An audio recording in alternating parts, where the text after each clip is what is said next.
बंदी छोड़ सतगुरु रामपाल जी परमेश्वर जी की जय हो। परम पिता परमात्मा सारी सृष्टि के रचनहार कुल मालिक असंख्य ब्रह्मांडों के स्वामी जगत गुरु तीनों लोकों में प्रवेश करके सबका धारण पोषण करने वाले राजाधिराज आत्माधार नाथों के नाथ देवों के देव महादेव सर्वेश्वर महेश्वर मृत्युंजय अजरो अमर आदि अनादि सनातनी प्रभु जगत पिता जगदीश्वर श्री श्री 1008 की उपाधि के वास्तविक अधिकारी अकाल मूर्त शब्द स्वरूपी राम वासुदेव सर्वगतम ब्रह्म परम पूज्य प्रथम पूज्य परम संत परम पुरुष परम धनी परम दयालु सत्य कबीर हक्का कबीर अल्लाहु अकबर बाखबर अल्लाह ताला जगत के तारणहार जगत के मुक्तिदाता जगत के जगन्नाथ हारे के सहारे हिंदुओं के राम मुसलमानों के अल्लाह सिखों के वाहिगुरु ईसाइयों के मसीह दया के सागर दयानिधि करुणा के सागर करुणानिधि स्वयंभू परिभू संकट मोचन कष्ट हरण मंगल करण दुख भंजन अविगत कबीर निर्विकार निर्विषम परमात्मा अलय अलेख सतगुरु आदि अनादि सतगुरु असली मर्यादा पुरुषोत्तम असली राम असली कृष्ण असली घनश्याम असली मुरारी राजाओं के राजा महाराजाओं के महाराजा शहंशाहों के शहंशाह सम्राटों के सम्राट भगवानों के भगवान अल्लाहों के अल्लाह प्रभुओं के प्रभु मसीहाओं के मसीह सच्चे वाहिगुरु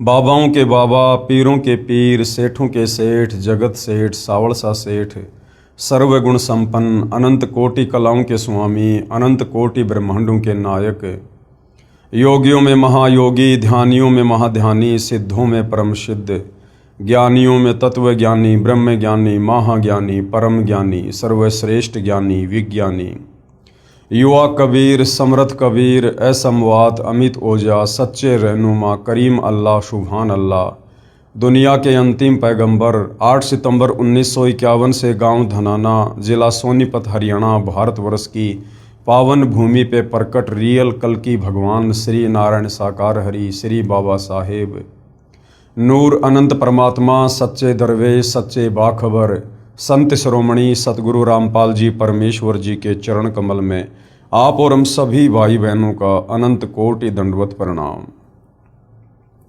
सत्साई भाई और बहनों, बहुत बड़ी दया बहुत बड़ी मेहर पूज्य गुरुदेव भगवान की परमेश्वर रामपाल जी की जिनके शुभ आशीर्वाद से विशेष आशीर्वाद से उनके सत्संगों का संग्रह रूपी अमृत वचन रूपी पुस्तक ज्ञान गंगा के ऊपर वीडियो बनाने की श्रृंखला जारी है। इसी श्रृंखला में आज हमारा ये 24वें नंबर का वीडियो है और इस पवित्र पुस्तक के प्रत्येक वीडियो से हमें शास्त्र अनुकूल साधना और शत भक्ति मार्ग के विषय में वो सब कुछ जानने और समझने को उपलब्ध हो रहा है जो सदियों से हम नहीं जान पा रहे थे। हमारे नादान तत्व ज्ञानहीन धर्म गुरु हमें इन धर्म शास्त्रों का निष्कर्ष निकाल कर नहीं समझा पा रहे थे।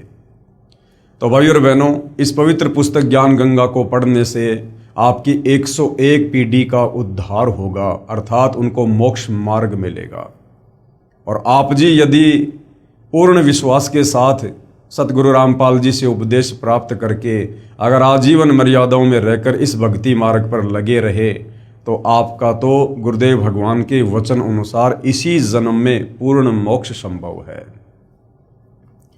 तो भाई और बहनों, ये पवित्र पुस्तक ज्ञान गंगा बहुत ही महत्वपूर्ण पुस्तक है और आप और हमें जो ये मनुष्य जन्म परमपिता परमेश्वर जी ने दिया है, इस मनुष्य जन्म को यदि हमने सार्थक करना है, इससे यदि हमने मोक्ष प्राप्त करना है तो हमने सतगुरु रामपाल जी के सत्संगों को सुनना ही पड़ेगा या उनके कर कमलों से लिखित पवित्र पुस्तकों का अध्ययन करना ही पड़ेगा।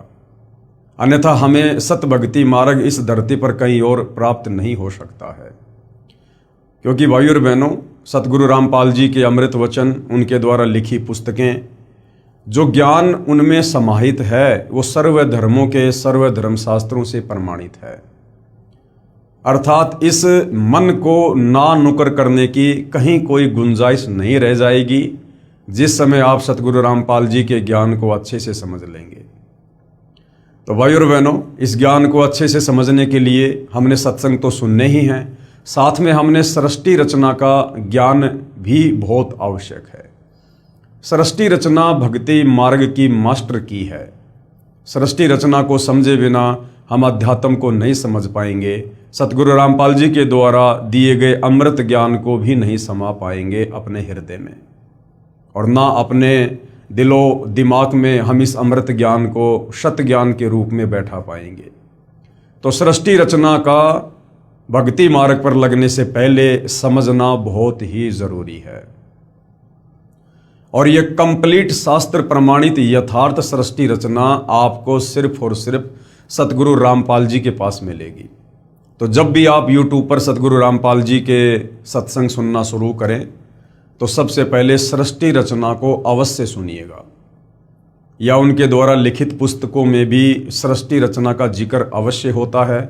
आप पहले सृष्टि रचना को समझें, उसके बाद फिर सतगुरु रामपाल जी के सत्संग आगे सुने, तब आप इस अध्यात्म को समझ पाएंगे। तो भाइयों और बहनों, आज इस पवित्र पुस्तक ज्ञान गंगा पर हमारा 24वें नंबर का वीडियो है। हमने अभी तक इस पवित्र पुस्तक से अध्यात्म के विषय में बहुत कुछ जाना है, समझा है। किस प्रकार से हम पहले सतलोक में रहा करते थे, सर्व सुख वहाँ पर हम कबीर परमेश्वर जी के आशीर्वाद से मुफ्त में भोगा करते थे। फिर कैसे हम इस ज्योति निरंजन यानी काल के ऊपर आसक्त हुए और पतिव्रता धर्म से नीचे गिरे, और कबीर परमेश्वर जी ने हम सभी आत्माओं को इस काल के साथ यहाँ 21 ब्रह्मांडों में भेज दिया, और यहाँ आकर हम केवल अपना कर्म दंड ही भोग रहे हैं। यानी सतलोक में हमने जो गलती की थी, हम यहाँ काल के 21 ब्रह्मांडों में राजा महाराजा बनकर, देवता बनकर, आम व्यक्ति बनकर, लक 84 में गधे कुत्ते शुअर बनकर, नरक में असहनीय पीड़ाओं का सामना करके, तपतशिला पर कष्ट सहन करके, जन्म और मृत्यु के चक्कर में असहनीय पीड़ाओं का सामना करते हुए हम केवल अपने कर्मों का दंड भोग रहे हैं। सतलोक में हमने जो गलती की थी, हम उसकी सजा काट रहे हैं। तो भाइयों और बहनों, अब वो समय आ गया है, यदि हम चाहें तो अपनी उस महानादानी के चलते जो सज़ा आज हम यहाँ पर भोग रहे हैं, हम इस सज़ा को कम करवा सकते हैं, क्योंकि आज स्वयं कबीर परमेश्वर जी सतलोक से चलकर सतगुरु रामपाल जी के नाम से धरती पर प्रकट हैं। आज वे हमारी उन तमाम नादानियों को, हमारी गलतियों को क्षमा करने के लिए आए हैं। कहते हैं, जो मैं पूत कपूत हूँ बहुर पिता को लाज। बेटा बेटी चाहे कितनी बड़ी गलती क्यों ना कर दे, लेकिन माता पिता फिर भी उन्हें माफ़ कर देते हैं, अपने बच्चों की गलतियों को हृदय पर नहीं लेते हैं। तो आज भाइयों और बहनों, हमें पुनः उस कबीर परमेश्वर ने, दयालु परमात्मा ने एक बहुत ही ज़बरदस्त सुअवसर दिया है। यदि हम चाहें तो इस शास्त्र अनुकूल शत भक्ति मार्ग को जो उन्होंने ही स्वयं आकर दिया है, हम इसको अच्छे से समझकर और उनसे उपदेश प्राप्त करके, भक्ति करके हम अपनी सज़ा को माफ़ करवा सकते हैं, कम करवा सकते हैं। लेकिन परमात्मा कहते हैं, सकल पदार्थ है जग माही, भाग बिना नर पावत नाही। इस कबीर परमेश्वर सतगुरु रामपाल जी की शरण में आना भी अपने संस्कार के ऊपर है, अपने भाग के ऊपर है। तो भाइयों और बहनों, चारों युगों में कबीर परमेश्वर जी आते हैं और हम आत्माओं को यही ज्ञान सुनाते हैं, यही ज्ञान समझाते हैं जो वे आज सतगुरु रामपाल जी के नाम से प्रकट होकर हमें सुना रहे हैं, हमें बता रहे हैं। और इस सतज्ञान को सर्व धर्मों के सर्व धर्मशास्त्रों ने भी प्रमाणित किया है। और सतगुरु रामपाल जी पूर्ण संत हैं, तत्वदर्शी संत हैं। उनके अलावा संसार में कोई कथा करने का अधिकारी नहीं, कोई गुरु पद प्राप्त करके आगे दीक्षा देने का अधिकारी नहीं, कोई किसी का मोक्ष करवाना उनके अलावा संभव नहीं। और भाइयों और बहनों, हमारे धर्मशास्त्रों में पूर्ण संत की पूर्ण पहचान है, वो भी सतगुरु रामपाल जी ने हमें वेद और गीता से बताई है, समझाई है। साथ ही जो विश्व के जाने माने भविष्य वक्ता हैं, जिन्होंने सैकड़ों वर्ष पूर्व ही अपनी भविष्यवाणियाँ कर दी थी, आज उन भविष्य वक्ताओं की भविष्यवाणियाँ सतगुरु रामपाल जी पर खरी उतर रही हैं। तो भाइयों और बहनों, आप और हमने आज सतगुरु रामपाल जी को पूर्ण संत के रूप में पहचान कर और उनसे सत उपदेश लेकर अपनी आत्मा का कल्याण करवाने से पीछे नहीं रहना चाहिए। अन्यथा यदि एक बार ये सु अवसर हमारे हाथ से निकल गया, और सु अवसर हमारे हाथ से निकलेगा जिस समय ये मनुष्य जन्म छूट जाएगा, या सतगुरु रामपाल जी स्वयं सतलोक को वापस चले जाएंगे। उसके बाद इस धरती पर हमें कोई ये बातें बताने वाला नहीं होगा, हमें कोई मोक्ष प्रदान करवाने वाला नहीं होगा, और हम फिर से अनंत युगों के लिए इस काल बलि के 21 ब्रह्मांड में सजा काटने के लिए यहीं पर रह जाएंगे। तो भाई और बहनों, आज उस महापुरुष, परम दिव्य पुरुष, तेजपुंज के व्यक्तित्व के धनी, जो स्वयं सतलोक से चलकर पृथ्वी पर अवतरित हुए हैं, उस महापुरुष परम पूज्य गुरुदेव सतगुरु रामपाल जी के लीला में जीवन को हम थोड़ा सा समझेंगे, ताकि हमारा विश्वास दृढ़ हो कि किस प्रकार से उन्होंने सतलोक से चलकर गति करके धरती पर प्रकट होकर यहाँ एक आम व्यक्ति, आम संत की भांति लीला करते हुए आप और हम तक ये अमृत ज्ञान पहुँचा रहे हैं। तो पवित्र पुस्तक ज्ञान गंगा, जिसमें पूज्य गुरुदेव सतगुरु रामपाल जी का संक्षिप्त लीला में जीवन परिचय लिखा हुआ है, ये पवित्र पुस्तक ज्ञान गंगा है जो आप जियों के सामने है। पेज नंबर 168 है। सतगुरु रामपाल जी महाराज का संक्षिप्त परिचय, संक्षिप्त लीला में परिचय होना चाहिए। संक्षिप्त परिचय तो किसी का भी हो सकता है भाई और बहनों, किसी सरपंच का, किसी विधायक का, किसी देव का, किसी महादेव का, लेकिन वास्तव में जो लीलाधर है, वास्तव में जो लीला करने के लिए आते हैं, वो कबीर परमात्मा स्वयं सतगुरु रूप में आते हैं। बाकी ये जितने भी देवी देवता हैं, ब्रह्मा विष्णु महेश हैं, ये अवतार रूप में आते हैं, राम रूप में, श्री कृष्ण रूप में, अन्य रूप में। तो हम इनके जीवन काल को लीला नहीं कह सकते, क्योंकि ये इस पृथ्वी पर कोई लीला करने के लिए नहीं आते हैं, ये केवल अपना कर्म दंड भोगने के लिए आते हैं। जैसे विष्णु जी को नारद जी का श्राप लगा, तो त्रेता युग में वो अपना कर्म दंड भोगने के लिए और यहाँ पर श्री रामचंद्र रूप में एक जीवन जी कर गए। रामचंद्र वाले जीवन में उन्होंने बाली को धोखे से मारा, एक नया उनका वो कर्म बन गया। फिर उस कर्म दंड को भोगने के लिए दोबारा श्री कृष्ण जी रूप में द्वापर में आए। तो हमें इस 21 ब्रह्मांड में जो मुख्य शक्तियां आप और हमें दिखाई देती हैं, ब्रह्मा विष्णु महेश, ये जब यहाँ पर अवतार धारण करके आते हैं तो हम इनके जीवन को लीला में जीवन नहीं कह सकते। लेकिन कबीर परमेश्वर जी, जिनके ऊपर कोई कर्म दंड लागू नहीं होता है, वो इन कर्म और भ्रमों से दूर हैं। वो तो दुनिया के कर्म दंड काटने के लिए आते हैं, दुनिया की भ्रमणाओं का समाधान करने के लिए आते हैं। तो कबीर परमेश्वर जी जब सतगुरु रूप में, तत्वदर्शी संत के रूप में धरती पर प्रकट होकर लीला करते हैं, तो उनके लीला में जीवन काल को समझने के लिए हमने लीला में संक्षिप्त जीवन परिचय शब्द का ही प्रयोग करना चाहिए।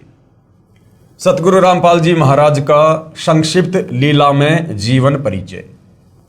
सतगुरु रामपाल जी का प्राकाटे, हालांकि यहाँ पर लेखक के द्वारा जन्म शब्द का प्रयोग किया गया है, लेकिन अब सतगुरु रामपाल जी की वास्तविक परमात्मा वाली स्थिति से परिचित होने के बाद हम उनके नाम के आगे जन्म शब्द का प्रयोग नहीं कर सकते, क्योंकि उनका जन्म नहीं होता है। ये स्वयंभू परमात्मा हैं, ये परिभू हैं।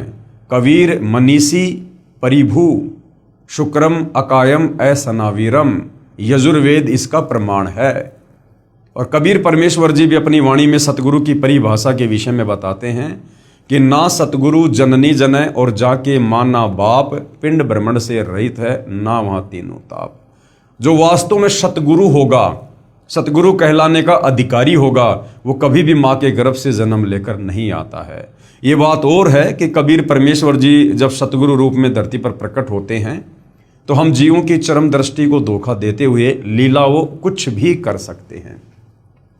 लेकिन इस सत्य ज्ञान से परिचित होने के बाद और सतगुरु की परिभाषा से परिचित होने के बाद हम अपने पूज्य गुरुदेव भगवान परमेश्वर का प्रयोग नहीं कर सकते। सतगुरु रामपाल जी का प्राकाटे 8 सितंबर 1951 को गांव धनाना, जिला सोनीपत, हरियाणा में एक किसान परिवार में हुआ। पढ़ाई पूरी करके हरियाणा प्रांत में सिंचाई विभाग में जूनियर इंजीनियर की पोस्ट पर 18 वर्ष कार्यरत रहे। सन 1988 में परम संत राम देवानंद जी से दीक्षा प्राप्त की तथा तन मन से सक्रिय होकर स्वामी राम देवानंद जी द्वारा बताए भक्ति मार्ग से साधना की तथा परमात्मा का साक्षात्कार किया। अब देखिए भाई और बहनों, इस पुस्तक के जो लेखक हैं वो भगत हैं और इस पुस्तक में जो ज्ञान है वो सतगुरु रामपाल जी के सत्संगों का संग्रह है। लेकिन लेखक की एक अपनी सोच है, क्योंकि लेखक एक भगत है, परमात्मा नहीं है। तो लेखक ने जैसा सतगुरु रामपाल जी को जाना है, पहचाना है, उस हिसाब से लेखक यहां पर अपने विचार व्यक्त कर रहा है। तो लेखक में भिन्नता होती है। इसलिए आप जो इस पवित्र पुस्तक पर वीडियो देख रहे हैं, तो जैसा हमने सतगुरु रामपाल जी को उन्हीं के आशीर्वाद से जाना है, पहचाना है, अंश मात्र उनकी महिमा से परिचित हुए हैं, उस आधार से हम तो यही कहेंगे कि सन 1988 में यहाँ पर जो ये परम संत है, ये शब्द आदरणीय राम देवानंद जी के नाम से पहले प्रयोग नहीं होना चाहिए, क्योंकि परम संत एक समय में धरती पर एक ही होता है। परम संत कहो या पूर्ण संत कहो या तत्वदर्शी संत कहो, ये भूमिका स्वयं सतलोक से चलकर कबीर परमात्मा स्वयं ही निभाते हैं। और एक समय में धरती पर दो परम संत नहीं हो सकते हैं। तो आदरणीय राम देवानंद जी, जो कि सतगुरु रामपाल जी के मुंह बोले गुरुदेव की जिन्होंने भूमिका की है, तो जाहिर सी बात है वो सतगुरु रामपाल जी के समकालीन रहे हैं, क्योंकि उनका आपस में लीलामय तरीके से गुरु शिष्य का नाता रहा है। तो परम संत तो उनमें से एक ही हो सकता है, दो तो नहीं हो सकते। जैसे आज से लगभग 650 साल पहले कबीर परमेश्वर जी बनारस के काशी में प्रकट हुए और उन्होंने पंडित रामानंद जी को अपना मुंह बोला गुरु धारण किया। और कहने को तो जगत वालों के सामने उस समय कबीर जी, जो कि परम संत थे, पूर्ण संत थे, तत्वदर्शी संत थे, वो गुरु शिष्य परंपरा को बनाए रखने के लिए और पंडित रामानंद जी को अपना गुरुदेव कहा करते थे, अपना परमात्मा कहा करते थे, उनको परम संत, पूर्ण संत कहा करते थे। लेकिन लोग दिखावे में, दुनिया की नजरों में, असल में पंडित रामानंद जी के गुरु कबीर जी थे। ठीक वही लीला, वही भूमिका भाई और बहनों वर्तमान में भी निभाई गई है, क्योंकि सतगुरु रामपाल जी के रूप में वही परम शक्ति, वही कबीर देव पुनः धरती पर प्रकट हुए हैं 8 सितंबर 1951 को। और आज से 650 साल पहले कबीर जी ने आदरणीय धर्मदास जी के द्वारा जब कबीर सागर लिखवाया, तो उन्होंने पहले ही वर्तमान समय के लिए कह दिया था कि 12वें पंथ हम ही चल आवें और सब पंथों को मिटाकर एक पंथ चलावें। कि धर्मदास आगे चलकर जब 12वां पंथ चल चुका होगा, तो उस 12वें पंथ के अंत में मैं कबीर खुद ही जाऊंगा और एक नया पंथ चलाऊंगा और अपने ज्ञान को संसार में फैलाऊंगा। तो कबीर परमेश्वर जी की वाणियां तो मिथ्या नहीं हो सकती हैं, क्योंकि साध वचन पलटे नहीं, चाहे पलट जाए ब्रह्मांड। कबीर वाणी कभी भी फैल नहीं हो सकती है। अगर उन्होंने कहा है कि मैं स्वयं ही जाऊंगा, तो उन्होंने वर्तमान में स्वयं ही आना था और वे स्वयं ही आए हैं। 12वें पंथ के अंतिम गुरु आदरणीय राम देवानंद जी थे और 12वें पंथ में ही कबीर परमेश्वर जी ने आना था अपनी वाणी के अनुसार कि 12वें पंथ हम ही चल आवें। तो 8 सितंबर 1951 को सतगुरु रामपाल जी धरती पर लीलामय तरीके से ये प्रकट हुए। उसके बाद 17 फरवरी 1988 को इन्होंने अपनी पूर्व योजना के तहत एक अच्छी आत्मा आदरणीय राम देवानंद जी को अपना मुंह बोला गुरु धारण किया। उनको सर्व बातों से, सर्व परिस्थितियों से उनको परिचित करवा दिया गया था कि आप केवल लोक दिखावे में मेरे गुरु बने रहिए, बाकी असल में आदरणीय राम देवानंद जी के गुरु सतगुरु रामपाल जी थे।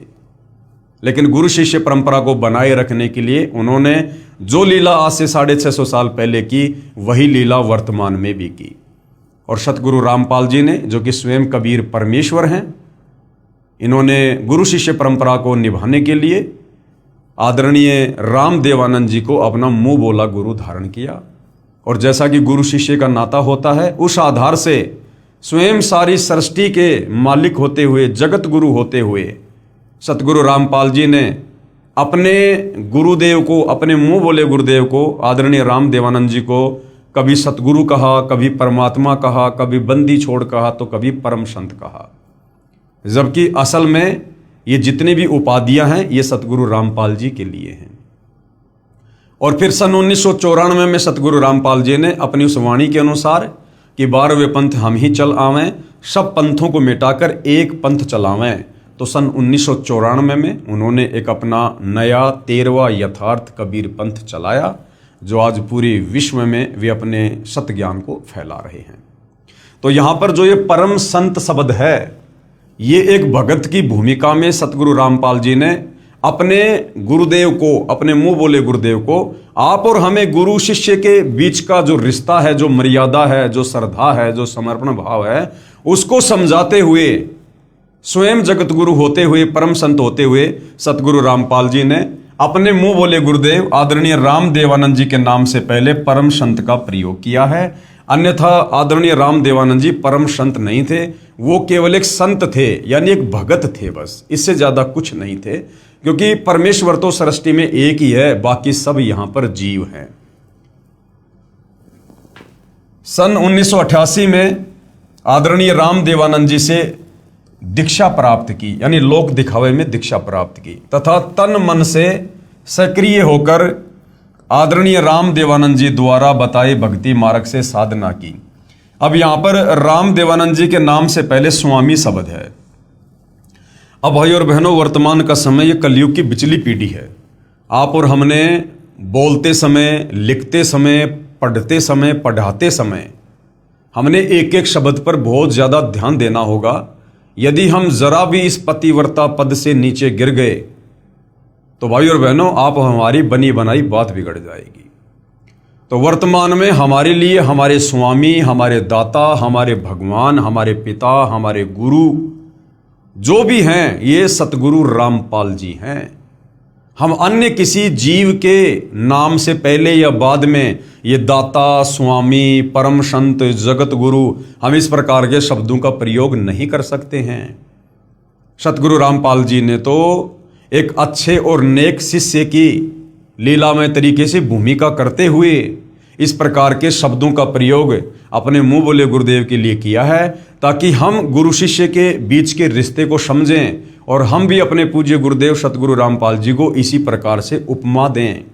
तो आप और हमें गुरु की महिमा समझाने के लिए उन्होंने एक अच्छे शिष्य की भूमिका की है, और उस भूमिका के तहत उन्होंने आदरणीय राम देवानंद जी के नाम से कभी परम संत लगाया, कभी स्वामी शब्द लगाया, तथा तन मन से सक्रिय होकर आदरणीय राम देवानंद जी द्वारा बताए भक्ति मार्ग से साधना की तथा परमात्मा का साक्षात्कार किया।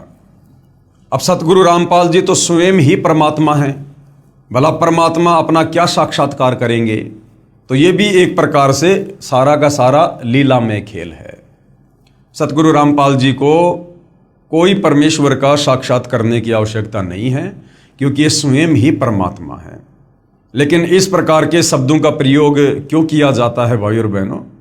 यदि वे डायरेक्ट कह दे कि मैं परमात्मा हूं, तो आप और हम इस काल के 21 ब्रह्मांड में फंसे हुए प्राणी, हमारी सोच इतनी छोटी है, इतनी संकीर्ण है कि हमारा हृदय इन बातों को स्वीकार जल्दी से नहीं कर पाएगा, और हमारे मन में तरह तरह का दोष गुरुदेव के प्रति उत्पन्न हो जाएगा कि देखो, एक इंसान होकर, एक व्यक्ति होकर अपने आप को भगवान कहता है, परमात्मा कहता है कि मैं ही कबीर हूं।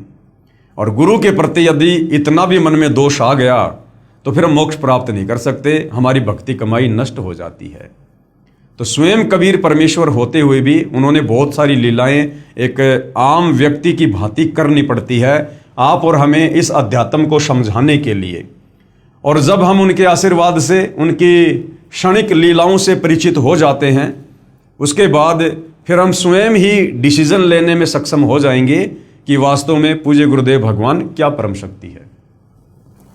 सतगुरु रामपाल जी को नाम दीक्षा 17 फरवरी 1988 को फाल्गुन महीने की अमावस्या को रात्रि में प्राप्त हुई, जो कि नास्त्रदमस जी की भविष्यवाणी में लिखा हुआ है। उस समय सतगुरु रामपाल जी महाराज की आयु, हम यहाँ पर आयु शब्द का डायरेक्ट प्रयोग सतगुरु रामपाल जी के लिए नहीं कर सकते हैं, क्योंकि सतगुरु रामपाल जी स्वयं कबीर भगवान हैं और कबीर भगवान की कोई आयु नहीं होती है। तो हम यहाँ पर ये शब्द यूज करेंगे, लीला में आयु। उस समय सतगुरु रामपाल जी महाराज की लीला में आयु 37 वर्ष थी और उपदेश दिवस यानी दीक्षा दिवस को संत मत में उपदेशी भगत का आध्यात्मिक जन्मदिन माना जाता है।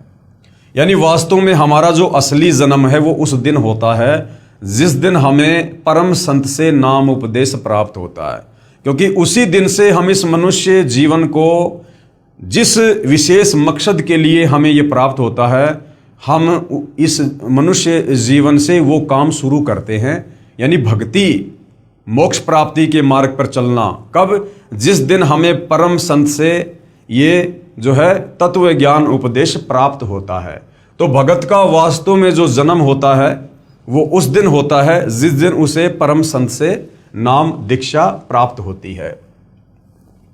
उपरोक्त विवरण श्री नास्त्रदमस जी की उस भविष्यवाणी से पूर्ण मेल खाता है जो पेज संख्या 44-45 पर लिखी है। जिस समय उस तत्व दृष्टा सायरन यानी धार्मिक नेता का आध्यात्मिक जन्म होगा, उस दिन अंधेरी अमावस्या होगी। उस समय उस विश्व नेता की आयु 16, 20, 25 वर्ष नहीं होगी। वह तरुण नहीं होगा, बल्कि वह प्रौढ़ होगा, यानी ना बूढ़ा होगा ना जवान होगा। और वह 50 और 60 वर्ष के बीच की उम्र में संसार में प्रसिद्ध होगा। वह सन 2006 होगा।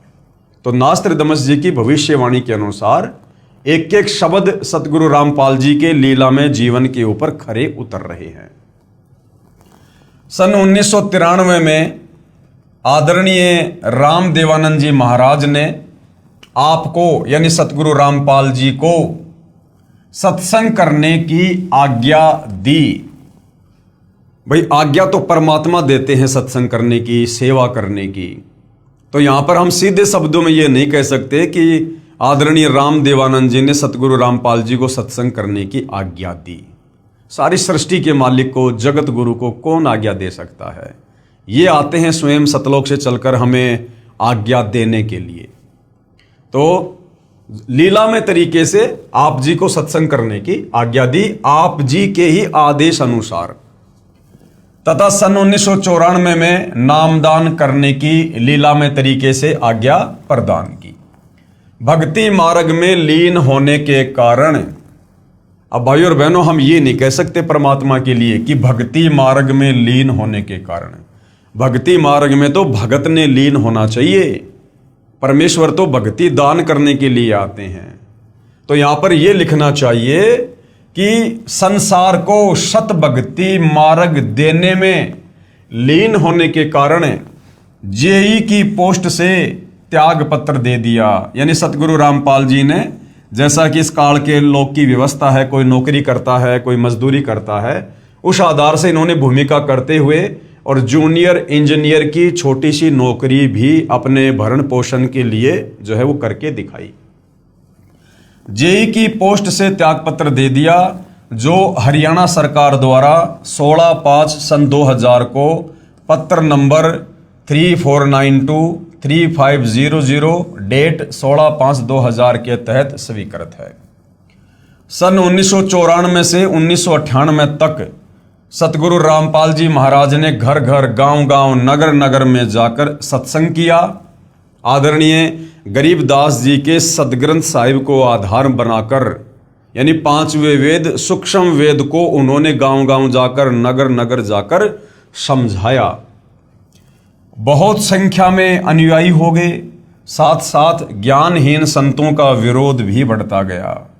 सन 1999 में गांव करोथा, जिला रोहतक, हरियाणा में सतलोक आश्रम करोथा की स्थापना की तथा 1 जून 1999 से 7 जून 1999 तक परमेश्वर कबीर जी के प्रकट दिवस पर 7 दिवसीय विशाल सत्संग का आयोजन करके आश्रम का प्रारंभ किया तथा महीने की प्रत्येक पूर्णिमा को 3 दिन का सत्संग प्रारंभ किया।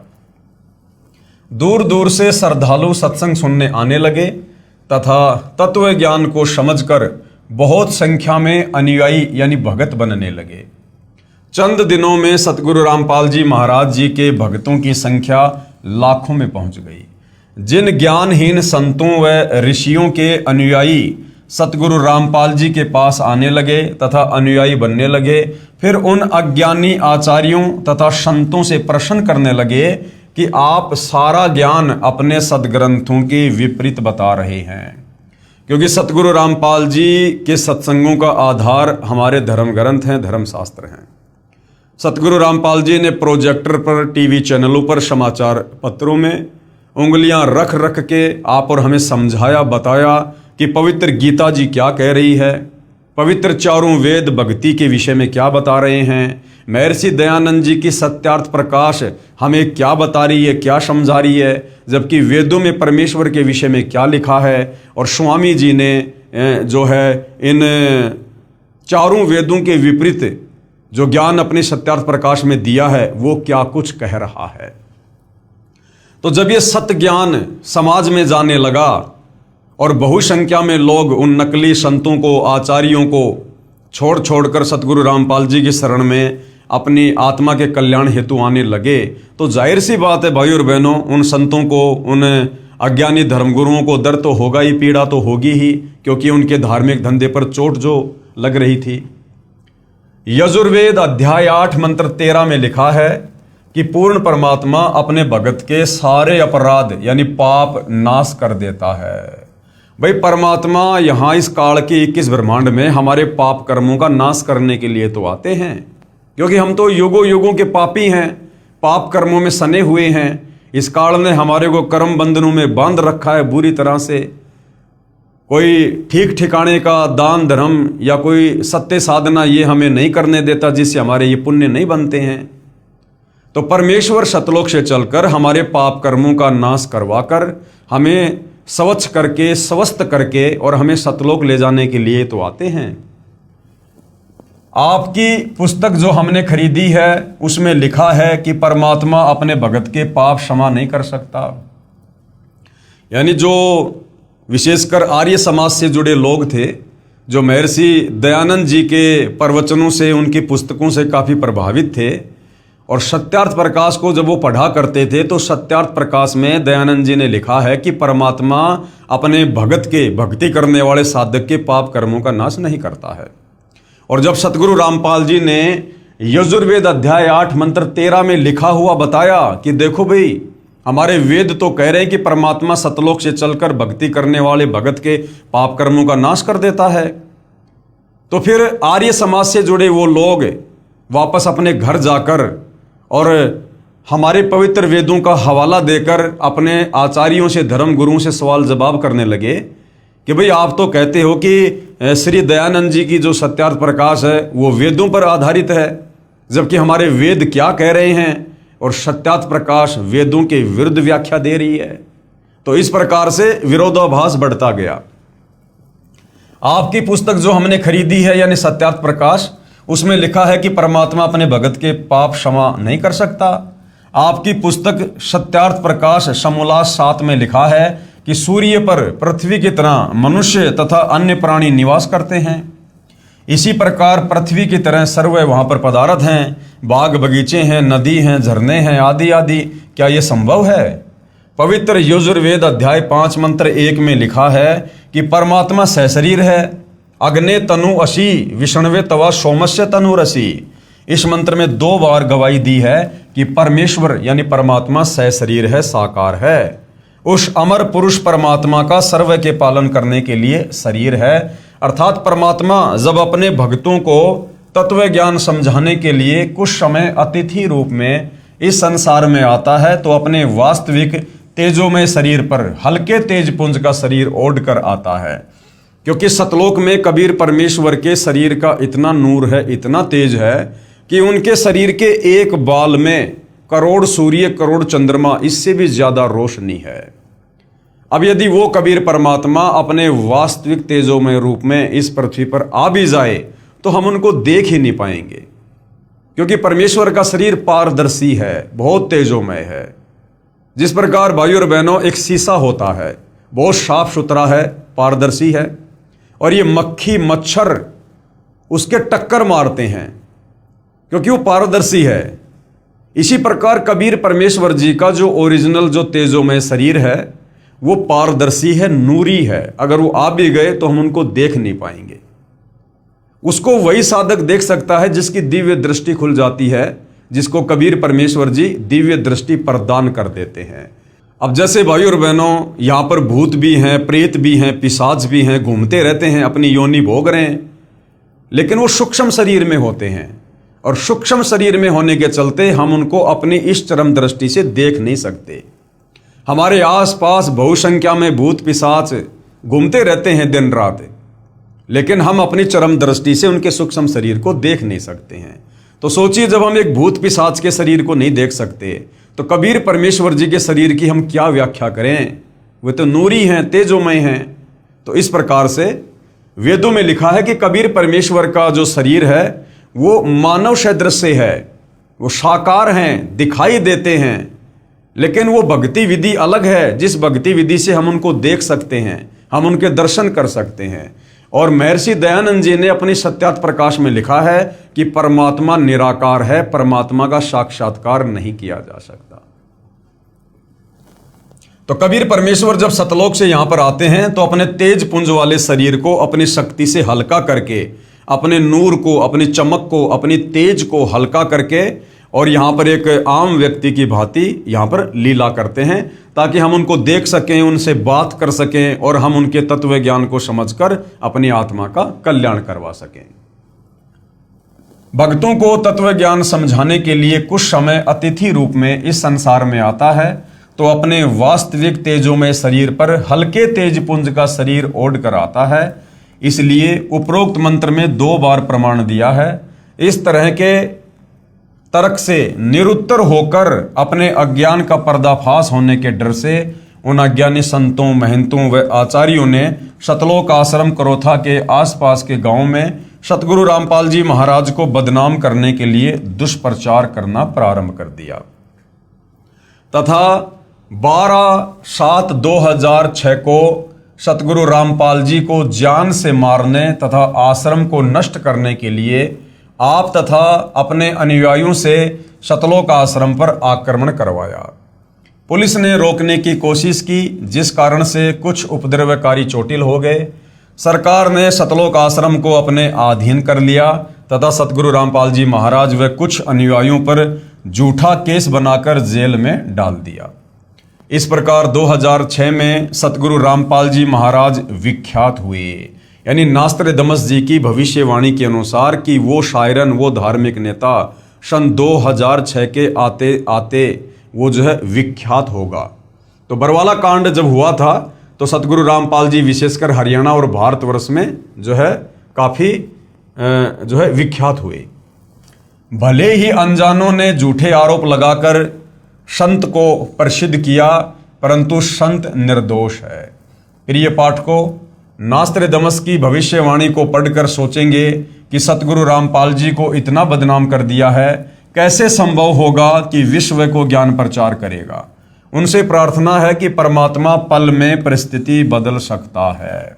साहिब से सब होत है, बंदे से कुछ नहीं, वो राई से पर्वत करे और फिर पर्वत से राई। परमात्मा पल भर में कुछ भी कर सकते हैं। साहिब से सब होत है, बंदे से कुछ नहीं, वो राई से पर्वत करे, पर्वत से फिर राई। यानी परिस्थितियों को वो कैसे भी और किसी प्रकार से तब्दील कर सकते हैं, ये उनके सामर्थ्य में है। परमेश्वर कबीर जी अपने बच्चों के उद्धार के लिए शीघ्र ही समाज को तत्व ज्ञान द्वारा वास्तविकता से परिचित करवाएंगे, अर्थात अब करवा दिया है। पूरा विश्व सतगुरु रामपाल जी महाराज के ज्ञान का लोहा मानेगा। सतगुरु रामपाल जी महाराज सन 2003 से अखबारों व टीवी चैनलों के माध्यम से सत्य ज्ञान का प्रचार कर अन्य धर्मगुरुओं से कह रहे हैं कि आपका ज्ञान शास्त्र विरुद्ध, अर्थात आप भगत समाज को शास्त्र रहित पूजा करवा रहे हैं और दोषी बन रहे हैं। यदि मैं गलत कह रहा हूं तो इसका जवाब दो। आज तक किसी भी संत ने जवाब देने की हिम्मत नहीं की, क्योंकि उन संतों के पास में शास्त्र अनुकूल साधना नहीं है, उनके पास में तत्व ज्ञान का अभाव है, वो सृष्टि रचना से अपरिचित हैं, जिस कारण से वो सत्य का सामना करने में सक्षम नहीं है, भले वो कितने बड़े आचार्य या शंकराचार्य के पदों पर क्यों ना विराजमान है। सतगुरु रामपाल जी महाराज को ईस्वी सन यानी 2001 में अक्टूबर महीने के प्रथम बृहस्पतिवार को अचानक प्रेरणा हुई कि सर्व धर्मों के सदग्रंथों का गहराई से अध्ययन कर इस आधार पर सर्वप्रथम पवित्र श्री मद भगवत गीता जी का अध्ययन किया। अब देखो भाइयों और बहनों, बार बार कहना पड़ता है कि सतगुरु रामपाल जी कोई आम व्यक्ति, कोई आम संत नहीं है, ये लीला अवश्य कर रहे हैं। ये स्वयं कबीर देव हैं, सारी सृष्टि के मालिक हैं। और सतगुरु रामपाल जी को, जो कि सर्वज्ञ हैं, जगत गुरु हैं, इनको किसी भी धर्म ग्रंथ का अध्ययन करने की कोई आवश्यकता नहीं है। सर्व ज्ञान इनके अंदर समाहित है। और सतगुरु रामपाल जी को प्रेरणा नहीं होती है, भगवान दूसरों को प्रेरणा किया करते हैं, भगवान को प्रेरणा नहीं हुआ करती है, भगवान किसी प्रेरणा के आधार से नहीं चला करते हैं, क्योंकि सतगुरु रामपाल जी आप और हमारी तरह कोई जीव नहीं है, ये स्वयं परमात्मा है। सन 2001 में अक्टूबर महीने के प्रथम बृहस्पतिवार को अपनी पूर्व निर्धारित योजना के अनुसार सतगुरु रामपाल जी ने सर्व धर्मों के सदग्रंथों का भगत समाज के सामने खुलासा करना शुरू किया, ना कि सर्व धर्मों के सदग्रंथों का गहराई से अध्ययन किया, क्योंकि परमेश्वर को किसी भी सदग्रंथ के अध्ययन करने की आवश्यकता नहीं पड़ती है। अगर कोई सदग्रंथों का अध्ययन करके आगे ज्ञान देगा तो फिर हम उसको सतगुरु नहीं कह सकते, हम उसको जगत गुरु नहीं कह सकते हैं, क्योंकि कोई भी व्यक्ति पूरे विश्व के सदग्रंथों का अध्ययन करके ज्ञान प्राप्त नहीं कर सकता, समाज को ज्ञान नहीं दे सकता। इंसान की एक कैपेसिटी है, एक औकात, एक सीमा है। जिस प्रकार एक कुएं का जल होता है और जिस प्रकार एक समुद्र का जल होता है, तो कुआं समझो एक जीव, एक व्यक्ति, वो व्यक्ति अपने जल से, जिस प्रकार वो कुआं अपने जल से कितने लोगों की आवश्यकता पूरी कर सकता है, और समुद्र का जल अथाह होता है, अथाह असीमित। तो सतगुरु रामपाल जी ने किन्हीं सदग्रंथों का अध्ययन करने की आवश्यकता नहीं पड़ती है, वे स्वयं परिपूर्ण हैं, सर्वज्ञ हैं, सर्व सिद्धियों के स्वामी हैं, वे दुनिया को अध्ययन करवाते हैं। तो भगत समाज के सामने एक आम व्यक्ति की, एक आम संत की लीला करते हुए उन्होंने इस प्रकार की भूमिकाओं को जन्म देना पड़ता है। इस आधार पर सर्वप्रथम पवित्र श्री मद भगवत गीता जी का अध्ययन किया तथा पुस्तक गहरी नजर गीता में रचना की, तथा उसी आधार पर सर्वप्रथम राजस्थान प्रांत के जोधपुर शहर में मार्च 2002 में सत्संग प्रारंभ किया। इसलिए नास्त्रदमस जी ने कहा है कि विश्व धार्मिक हिंदू संत अर्थात सायरन 50 वर्ष की उम्र में अर्थात 2001 गे ज्ञाता होकर प्रचार करेगा। सतगुरु रामपाल जी महाराज का प्राकाट्य ना कि जन्म पवित्र हिंदू धर्म में सन 1951 में 8 सितंबर को गांव धनाना, जिला सोनीपत, प्रांत हरियाणा, भारत में एक किसान परिवार में हुआ। अब भाइयों और बहनों, जन्म क्यों नहीं कह सकते, क्योंकि आदरणीय गरीबदास जी जो लगभग 300 साल पहले गांव छुड़ानी, जिला झज्जर, हरियाणा में हुए हैं, वो कबीर परमेश्वर जी के सत्य ज्ञान से परिचित हुए। कबीर परमात्मा जी जिंदा बाबा के रूप में सतलोक से चलकर धरती पर प्रकट हुए, उनको अपना ज्ञान दिया, नाम दिया। फिर उसके बाद गरीबदास जी की आत्मा को शरीर से निकालकर सतलोक ले गए, उन्हें सर्व ब्रह्मांडों की रचना से परिचित करवाया, उनका ज्ञान योग खोला और वापस उन्हें उस शरीर में छोड़ा। उसके बाद आदरणीय गरीबदास जी ने कलम तोड़ महिमा अपने पूज्य गुरुदेव बंदी छोड़ कबीर साहिब जी की है। तो उनका जो ग्रंथ है आदरणीय गरीबदास जी का सदग्रंथ साहिब, उसमें से कुछ वाणियां निकालकर सतगुरु रामपाल जी ने हमें त्रिकाल संध्या के तहत दोपहर की आरती बना कर दी है, जिसको असुर निकंदन रमेणी कहते हैं। तो असुर निकंदन रमेणी में आदरणीय गरीबदास जी ने अपने पूज्य गुरुदेव के लिए कुछ कहा है। गरीबदास जी के पूज्य गुरुदेव कौन? जिंदा महात्मा कबीर परमेश्वर। तो गरीबदास जी ने कहा कि सतगुरु दिल्ली मंडल आईसी और सूती धरणी सुम जगाईसी, यानी मेरे गुरुदेव बंदी छोड़ कबीर आगे चलकर कलयुग की बिचली पीढ़ी में दिल्ली मंडल में आएंगे। तो 8 सितंबर 1951 को दिल्ली मंडल में आदरणीय गरीबदास जी के ही सतगुरु आए हैं। कौन? सतगुरु रामपाल जी। और आदरणीय गरीबदास जी के सतगुरु कौन? स्वयं कबीर परमात्मा।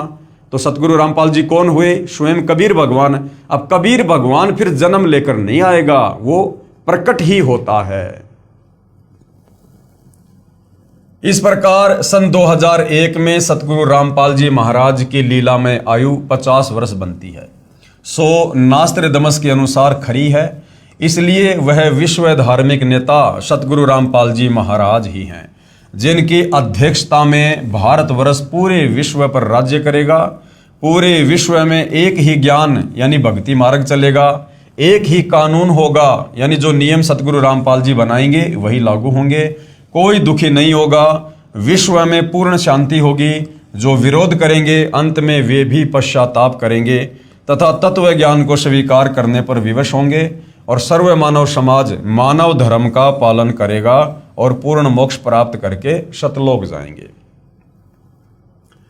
जिस तत्व ज्ञान के विषय में नास्त्रदमस जी ने अपनी भविष्यवाणी में उल्लेख किया है कि उस विश्व विजेता संत के द्वारा बताए शास्त्र प्रमाणित तत्व ज्ञान के सामने पहले के सभी संत निष्प्रभ यानी असफल हो जाएंगे तथा सभी को नम्र होकर झुकना पड़ेगा। उसी के विषय में परमेश्वर कबीर बंदी छोड़ जी ने अपनी अमृतवाणी में पवित्र कबीर सागर ग्रंथ में, जो संत धर्मदास जी द्वारा लगभग 550 वर्ष पहले लिपिबद्ध किया गया है, कहा है कि एक समय आएगा जब पूरे विश्व में मेरा ही ज्ञान चलेगा। 650 साल पहले कबीर परमेश्वर ने धर्मदास जी को कह दिया था कि पूरे विश्व में धर्मदास मेरा ही ज्ञान चलेगा, घर घर में मेरी ही पूजा होगी, पूरा विश्व शांति पूर्वक भक्ति करेगा, आपस में विशेष प्रेम होगा, सतयुग जैसा समय यानी स्वर्णम युग होगा।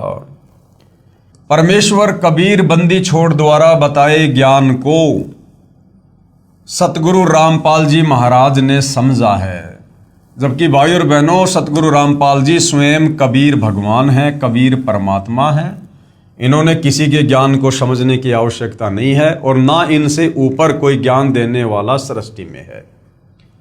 लेकिन यहाँ पर वही बात है, गुरु शिष्य परंपरा का निर्वाह करते हुए आप और हम एक अच्छे भगत की भूमिका निभाकर वो दिखा रहे हैं, ताकि हम भी अपने पूज्य गुरुदेव सतगुरु रामपाल जी से उपदेश प्राप्त करके उनके दिखाए मार्ग अनुसार एक नेक सच्चे और अच्छे भगत की भूमिका कर सकें। इसी ज्ञान के विषय में कबीर साहिब जी ने अपनी वाणी में कहा है कि कबीर और ज्ञान सब ज्ञानड़ी और कबीर ज्ञान सो ज्ञान, और जैसे गोला तोप का करता चले मैदान। और ज्ञान सब ज्ञानड़ी, बाकी जितने भी धर्मगुरु हैं, आचार्य शंकराचार्य हैं, उनका जो ज्ञान है वो बहुत ही क्षणिक है, वो क्षेत्रीय ज्ञान है, बहुत सीमित है, आत्म कल्याण वाला भी नहीं है, उनको आत्म ज्ञान भी नहीं है, परमात्म ज्ञान तो बहुत दूर की बात है। और कबीर परमेश्वर जी का जो ज्ञान है वो वास्तविक तत्व ज्ञान है, सर्वोपरि है। कबीर और ज्ञान सब ज्ञानड़ी, कबीर ज्ञान सो ज्ञान, जैसे गोला तोप का करता चले मैदान। जिस प्रकार लड़ाई के मैदान में तोप छोड़ दी जाती थी तो जहां तक वो तोप का गोला जाता था मैदान को बिल्कुल सफाचट करता हुआ जाता था, जो भी उसके सामने आ जाता था। तो कबीर परमेश्वर जी का तत्व ज्ञान तोप के गोले की तरह है, इसके सामने इन नकली धर्म गुरुओं का ये छोटा मोटा अज्ञान टिक नहीं पाएगा। भावार्थ है कि यह तत्व ज्ञान इतना प्रबल है कि इसके समक्ष अन्य संतों व ऋषियों का ज्ञान टिक नहीं पाएगा। जैसे तोप यंत्र का गोला जहां भी गिरता है वहां पर सर्व किलों तक को ढहाकर साफ मैदान बना देता है। यही प्रमाण संत गरीबदास जी छुडानी जिला झज्जर हरियाणा वाले ने दिया है कि सतगुरु यानी तत्वदर्शी संत परमेश्वर कबीर बंदी छोड़कर भेजा हुआ दिल्ली मंडल में आएगा। अब भाई और बहनों, इस विषय को बहुत ही ध्यानपूर्वक समझने की आवश्यकता है। देखो, यदि हमने वर्तमान कलयुग की बिचली पीढ़ी में, इस भक्ति युग में, अगर अपने पूज्य गुरुदेव सतगुरु रामपाल जी को यदि हमने एक मात्र संत की परिभाषा में ले लिया, या किसी कबीर भगवान के द्वारा भेजा गया कोई अवतार मान लिया, या कबीर जी के द्वारा भेजा गया कोई संदेशवाहक, या उनका दास, या उनके दरबार का कोई नौकर, या सतलोक से भेजी गई कोई आत्मा यदि हमने मान लिया, तो हम भाई और बहनों इनकी शरण में आकर बहुत संघर्ष करके, बहुत भक्ति करके, दान पुण्य करके भी हम यहाँ से मुक्ति प्राप्त नहीं कर पाएंगे।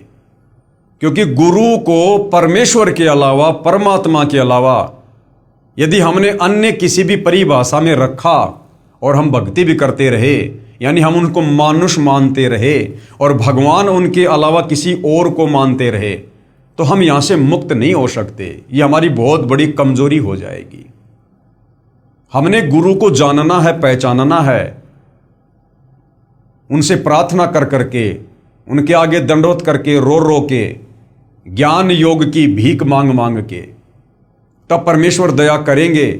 वो दया ही करने आते हैं, हमारे से अपनी पहचान ही करवाने आते हैं, यदि वास्तव में हम मोक्ष चाहते हैं तो यहां पर आपको दो तरह की बातें देखने को मिलेंगी और दोनों बातें हमने समझने की भी आवश्यकता है। यही प्रमाण सतगुरु गरीबदास जी छुडानी जिला झज्जर हरियाणा वाले ने दिया है कि सतगुरु यानी तत्वदर्शी संत, सतगुरु को उन्होंने कोष्टक में क्या लिखा है कि सतगुरु कौन होता है? सतगुरु होता है तत्वदर्शी संत। परमेश्वर कबीर बंदी छोड़कर भेजा हुआ दिल्ली मंडल में आएगा। जबकि गरीबदास जी ने ऐसा नहीं लिखा कि कबीर परमेश्वर जी का भेजा हुआ दिल्ली मंडल में आएगा, क्योंकि गरीबदास जी फिर आगे खुद ही सिद्ध कर देते हैं कि भैया वो तो खुद ही है जो भी कुछ है। तो गरीबदास जी की ये वाणी है जो असुर निकंदन रमेणी में है। गरीब सतगुरु दिल्ली मंडल आईसी और सूती धरणी सूम जगाईसी। आदरणीय गरीबदास जी ने साफ साफ लिखा है कि सतगुरु दिल्ली मंडल आईसी, कि मेरे सतगुरु जिंदा बाबा कबीर साहिब आगे चलकर दिल्ली मंडल में आएंगे। यहां पर यह नहीं लिखा कि मेरे सतगुरु कबीर जी सतलोक से किसी आत्मा को आगे चलकर सतगुरु रामपाल जी के रूप में 8 सितंबर 1951 को दिल्ली मंडल में भेजेंगे। गरीबदास जी ने जो क्लियर करना था, जो स्पष्ट करना था, वो कर दिया। सतगुरु दिल्ली मंडल आईसी। अब गरीबदास जी के सतगुरु हैं कबीर जी, और गरीबदास जी कह रहे हैं कि मेरे सतगुरु कबीर जी आगे चलकर दिल्ली मंडल में आएंगे। और दिल्ली मंडल में भाई और बहनों कौन आए हैं? सतगुरु रामपाल जी आए हैं। क्योंकि फिर वो क्या करेंगे? सूती धरणी सूम जगाईसी। सूती धरणी यानी जिस धरती ने भगत पैदा करने छोड़ दिए, जिस धरती पर कंजूस लोग पैदा हो चुके हैं दिल्ली मंडल में, सतगुरु आकर उनको भक्ति देकर, तत्व ज्ञान देकर जगाएगा, फिर से भक्ति पर लगाएगा, उनको दान धर्म जो है करना सिखाएगा, उनको दानी बनाएगा। तो यहां पर गरीबदास जी ने यह नहीं कहा कि कोई आत्मा आएगी या कबीर जी किसी को भेजेंगे। साफ साफ लिखा है सतगुरु दिल्ली मंडल आईसी और सूती धरणी सूम जगाईसी। परमात्मा की भक्ति बिना कंजूस हो गए व्यक्तियों को जगाएगा। गांव धनाना जिला सोनीपत पहले दिल्ली शासित क्षेत्र में पड़ता था, इसलिए संत गरीबदास जी महाराज ने कहा है कि सतगुरु यानी वास्तविक ज्ञान जानने वाला संत, और वास्तविक ज्ञान जानने वाला संत सतगुरु धरती पर केवल कबीर परमात्मा ही हो सकते हैं, दूसरे नहीं। इसलिए संत गरीबदास जी महाराज ने कहा है कि सतगुरु यानी वास्तविक ज्ञान जानने वाला संत अर्थात तत्वदृष्टा संत दिल्ली मंडल में आएगा। अब तत्वदृष्टा संत यदि दिल्ली मंडल में आएगा तो तत्वदृष्टा संत तो स्वयं कबीर भगवान ही होते हैं, दूसरा और कोई नहीं होता। अब आगे क्या लिखा भाई और बहनों, हमने इस वाणी को समझने की आवश्यकता है। साहेब कबीर तकत खवासा और दिल्ली मंडल लीजे वासा। भावार्थ है कि परमेश्वर कबीर बंदी छोड़ के तकत यानी दरबार का खास नौकर अर्थात परमेश्वर का नुमाइंदा प्रतिनिधि दिल्ली मंडल में वास करेगा, अर्थात वहां उत्पन्न होगा। अब भाई और बहनों, ये बहुत ही अध्यात्म की गहराई वाली बातें हैं। जब कबीर परमात्मा धरती पर आते हैं तो कुछ आत्माओं पर मालिक विशेष रहम करते हैं, रजा करते हैं, मेहर करते हैं। जो उन्हीं की तरह उनके सत्ज्ञान का आगे प्रचार करते हैं। तो यहां पर उन आत्माओं के विषय में ये जो वाणी है ये लिखी हुई है, ना कि ये कबीर परमात्मा जी के विषय में लिखी हुई है। क्योंकि गरीबदास जी अपने कबीर भगवान की समर्थता से भली भांति परिचित हैं और इसीलिए उन्होंने साफ साफ कह दिया यहां पर कि सतगुरु दिल्ली मंडल आई सी, सूती धरनी सुम जगाई सी। आदरणीय गरीबदास जी जो स्वयं अपनी आंखों से सतलोक देख चुके थे, परमात्मा की समर्थता और महिमा से परिचित हो चुके थे, वो कभी भी ये नहीं कह सकते कि वो कबीर परमात्मा उत्पन्न होगा या वो जन्म लेगा। आदरणीय गरीबदास जी को भली भांति पता है सृष्टि रचना का कि सतलोक से परमात्मा किसी भी आत्मा को या अपने किसी भी नौकर को यहां धरती पर तत्व ज्ञान प्रचार के लिए नहीं भेजते हैं। क्योंकि सृष्टि रचना में आप और हमें पता चल चुका है कि सतलोक में सृष्टि रचना की शुरुआत से पहले ही हम जीव आत्माओं को अपनी औकात याद दिलाने के लिए कबीर परमेश्वर ने सर्वप्रथम अपने 12वें नंबर के पुत्र अचिंत से कहा था कि बेटा मैं तुम्हें शब्द शक्ति प्रदान करता हूं, तुम सतलोक में कुछ रचना करो। वो अचिंत परमात्मा से शब्द शक्ति प्राप्त करके, शक्ति प्राप्त करके वो सतलोक में सृष्टि की रचना भी नहीं कर पाया। तो सोचो भाई और बहनों, फिर अन्य आत्माओं की क्या औकात, क्या बिशात जो सतलोक से और इस काल लोक में युगों युगों से अज्ञानता की गहरी निंद्रा में सोई पड़ी आप और हम आत्माओं को जगाकर वापस सतलोक ले जाएंगे। तो भाई और बहनों, यहां पर दो बातें हैं। यहां पर कबीर परमेश्वर कुछ आत्माओं पर विशेष दया करते हैं, मेहर करते हैं, अपने अध्यात्म को समझाते हैं। और दूसरा फिर कबीर परमेश्वर ने इसी वाणी में आगे बोल रखा है कि सतगुरु दिल्ली मंडल आईसी, सूती धरनी सूम जगाईसी, और काग भूषण छत्तर के आगे गंधर्व करत चलत है रागे। तो काग भूषण जैसी जो पुण्यात्मा हैं वो भी जब सतगुरु दिल्ली मंडल में आते हैं तो उसके बाद परमेश्वर उस काग भूषण वाली आत्मा को भी जो है यहाँ पर उत्पन्न करते हैं और वो आत्मा फिर आगे चलकर सतगुरु के मिशन में सहयोगी बनती है। तो यहाँ पर आत्मा के लिए इस प्रकार के शब्दों का प्रयोग होता है, उत्पन्न होगा। और रही बात भाई और बहनों, क्योंकि महापुरुष ने कोई वाणी लिखी है तो बहुत सोच समझ के लिखी होती है। तो गरीबदास जी जो वाणी यहां पर लिख रहे हैं कि साहिब कबीर तकत खवासा और दिल्ली मंडल लीजे वासा, यानी सतगुरु परमेश्वर कबीर जी के दरबार का खास नौकर अर्थात परमेश्वर का नुमाइंदा प्रतिनिधि दिल्ली मंडल में वास करेगा, अर्थात वहां उत्पन्न होगा। तो भाई और बहनों, अपने खास नौकर की भूमिका भी कबीर परमात्मा खुद ही करते हैं। जैसे आप और हमें पता होगा, जब इब्राहिम सुल्तान के पास कबीर परमात्मा गए तो तीसरी बार जब वो गए तो बांदी का रूप बनाकर गए। तीसरा रूप उन्होंने बांदी का, बांदी यानी नौकर, खवास। वाणी आती है तीजा रूप खवास का धारा, तीजा रूप खवास का धारा, वहां फूलों सेज बिछाना, भाई शब्द शब्द बखाना। तीजा रूप खवास का धारा, खवास यानी नौकर। तो कबीर परमात्मा ने खुद ही बांदी का यानी खवास का, नौकर का रूप धारण किया इब्राहिम को ज्ञान समझाने के लिए। तो साहिब कबीर खवासा, तो अपने खवासा यानी नौकर की भूमिका भी परमात्मा खुद ही निभाते हैं। साहिब कबीर तकत खवासा, दिल्ली मंडल लीजे वासा। भावार्थ है कि परमेश्वर कबीर बंदी छोड़ के तकत यानी दरबार का खास नौकर अर्थात परमेश्वर का नुमाइंदा प्रतिनिधि दिल्ली मंडल में वास करेगा, अर्थात वहां उत्पन्न होगा। प्रथम अपने हिंदू बंधुओं को तत्व ज्ञान से परिचित करवाएगा। बुद्धिमान हिंदू ऐसे जागेंगे जैसे कोई हड़बड़ा कर जागता है, अर्थात उस संत के द्वारा बताए तत्व ज्ञान को समझकर अविलंब उसकी शरण ग्रहण करेंगे। फिर पूरा विश्व उस तत्वदर्शी हिंदू संत के ज्ञान को स्वीकार करेगा। यह भविष्यवाणी श्री नास्त्रदमस जी ने भी की है।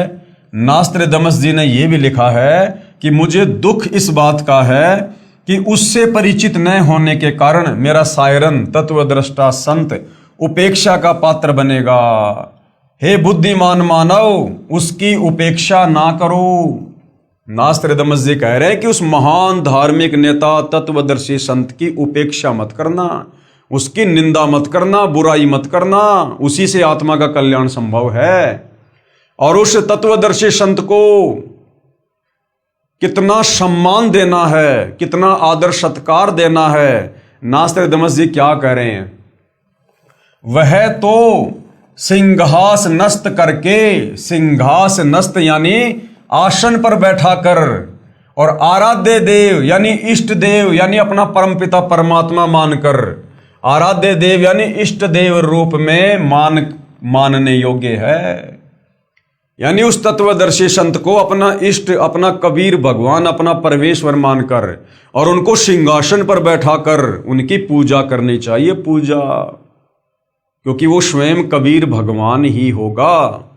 कबीर परमेश्वर जी के अलावा इस संसार में दूसरा कोई भी प्राणी, वो चाहे ब्रह्मा विष्णु महेश है, चाहे दुर्गा है, चाहे काल है, चाहे अक्षर पुरुष है, वो पूजा के योग्य नहीं है। क्योंकि जीव कभी भी अपनी पूजा नहीं करवा सकता, और ना जीव की पूजा करने से हमारी आत्मा की मुक्ति होगी। ये भले मजबूरीवश अपने आप को यहाँ पर भगवान साबित करके बैठे हैं, ये देवी देवता काल अक्षर पुरुष, परंतु ये वास्तव में पूजा के योग्य नहीं है। तो उस तत्वदर्शी संत को अपना आराध्य, अपना इष्ट देव मानकर यानी अपना भगवान मानकर और सिंहास नस्त करके यानी सिंहासन पर बैठाकर उनकी पूजा करनी चाहिए, उनकी आरती उतारनी चाहिए। वह हिंदू धार्मिक संत सायरन आदि पुरुष यानी पूर्ण परमात्मा का अनुयायी जगत का तारणहार है। तो भाई सतगुरु रामपाल जी स्वयं ही पूर्ण परमात्मा हैं, ये किसी के अनुयायी नहीं है, ये तो यहां पर अनुयायी बनाने के लिए आए हैं। नास्त्रदामस जी भविष्य वक्ता ने पुस्तक पेज नंबर 41 और 42 पर 3 शब्द का उल्लेख किया है। कहा है कि वह विश्व विजेता तत्वदृष्टा संत क्रूर चंद्र अर्थात काल की दुखदायी भूमि से छुड़ाकर यानी 21 ब्रह्मांड से छुड़वाकर अपने आदि अनादि पूर्वजों के साथ यानी सतलोक में वारिस बनाएगा तथा मुक्ति दिलाएगा। यहां पर उपदेश मंत्र की ओर संकेत है कि वह सायरन केवल 3 शब्द ओम तत् सत्य ही मंत्र जाप देगा। एक विजयी ज्ञाता, ये जो 3 शब्द हैं ये नाम दीक्षा की ओर संकेत कर रहे हैं। इन 3 शब्दों के साथ मुक्ति का कोई अन्य शब्द ना चिपकाया जाए, यानी ओम तत् सत, इसके अलावा कोई चौथी बार में दीक्षा वगैरह अगर दे रहा है तो नास्त्रदामस जी साफ साफ मना कर रहे हैं कि 3 बार की दीक्षा के अलावा कोई चौथी बार की दीक्षा यदि दे रहा है तो उस तत्वदर्शी संत को वो मान्य नहीं होगा। यही प्रमाण पवित्र ऋग्वेद मंडल 10 सूक्त 90 मंत्र 16 में, सामवेद श्लोक संख्या 822 तथा श्रीमद् भगवद गीता अध्याय 17 श्लोक 23 में है कि पूर्ण संत क्यों कौन होता है? तत्वदर्शी संत। 3 मंत्र ओम तत् सत जिनमें तत् तथा सत सांकेतिक हैं देकर पूर्ण परमात्मा आदि पुरुष की भक्ति करवाकर जीव को काल जाल से मुक्त करवाता है। फिर वह साधक की भक्ति कमाई के बल से वहां चला जाता है जहां आदि सृष्टि के अच्छे प्राणी रहते हैं, यानी सतलोक में हमारे और भाई बंधु जहां पर रह रहे हैं, जहां से ये जीव अपने पूर्वजों को छोड़कर क्रूर चंद्र यानी काल प्रभु के साथ आकर इस दुखदायी लोक में फंसकर कष्ट पर कष्ट उठा रहा है। ये क्रूर चंद्र कौन है? ये काल है। हम इसके चक्कर में क्यों फंसे, कैसे फंसे, इसके लिए हम सृष्टि रचना में भली भांति पढ़ चुके हैं। नास्त्रदामस जी ने यह भी स्पष्ट किया है कि मध्यकाल अर्थात पिछली पीढ़ी हिंदू धर्म का आदर्श जीवन जिएंगे। सायरन यानी तत्वद्रष्टा संत अपने ज्ञान से दैवतीयमान उतंग ऊंचा स्वरूप अर्थात सर्वश्रेष्ठ शास्त्र अनुकूल भक्ति विधान फिर से बिना शर्त उजागर करवाएगा और मानवीय संस्कृति अर्थात मानव धर्म के लक्षण निर्धोक यानी निष्कपट भाव से संवारेगा। मध्या कालात हिंदू धर्माचे व हिंदूच्या आदर्शवत झालेल, यह मराठी भाषा में लिखा है। यह मराठी भाषा में पेज नंबर 42 पर लिखा है कि उपरोक्त भावार्थ है कि पिछली पीढ़ी का उद्धार सायरन करेगा, यानी पिछली पीढ़ी वाले आप और हम भक्तों का जो भक्ति पर लग जाएंगे, आजीवन मर्यादा में रहेंगे, उन भक्तों का उद्धार, उनका मोक्ष वो शायरन करेगा।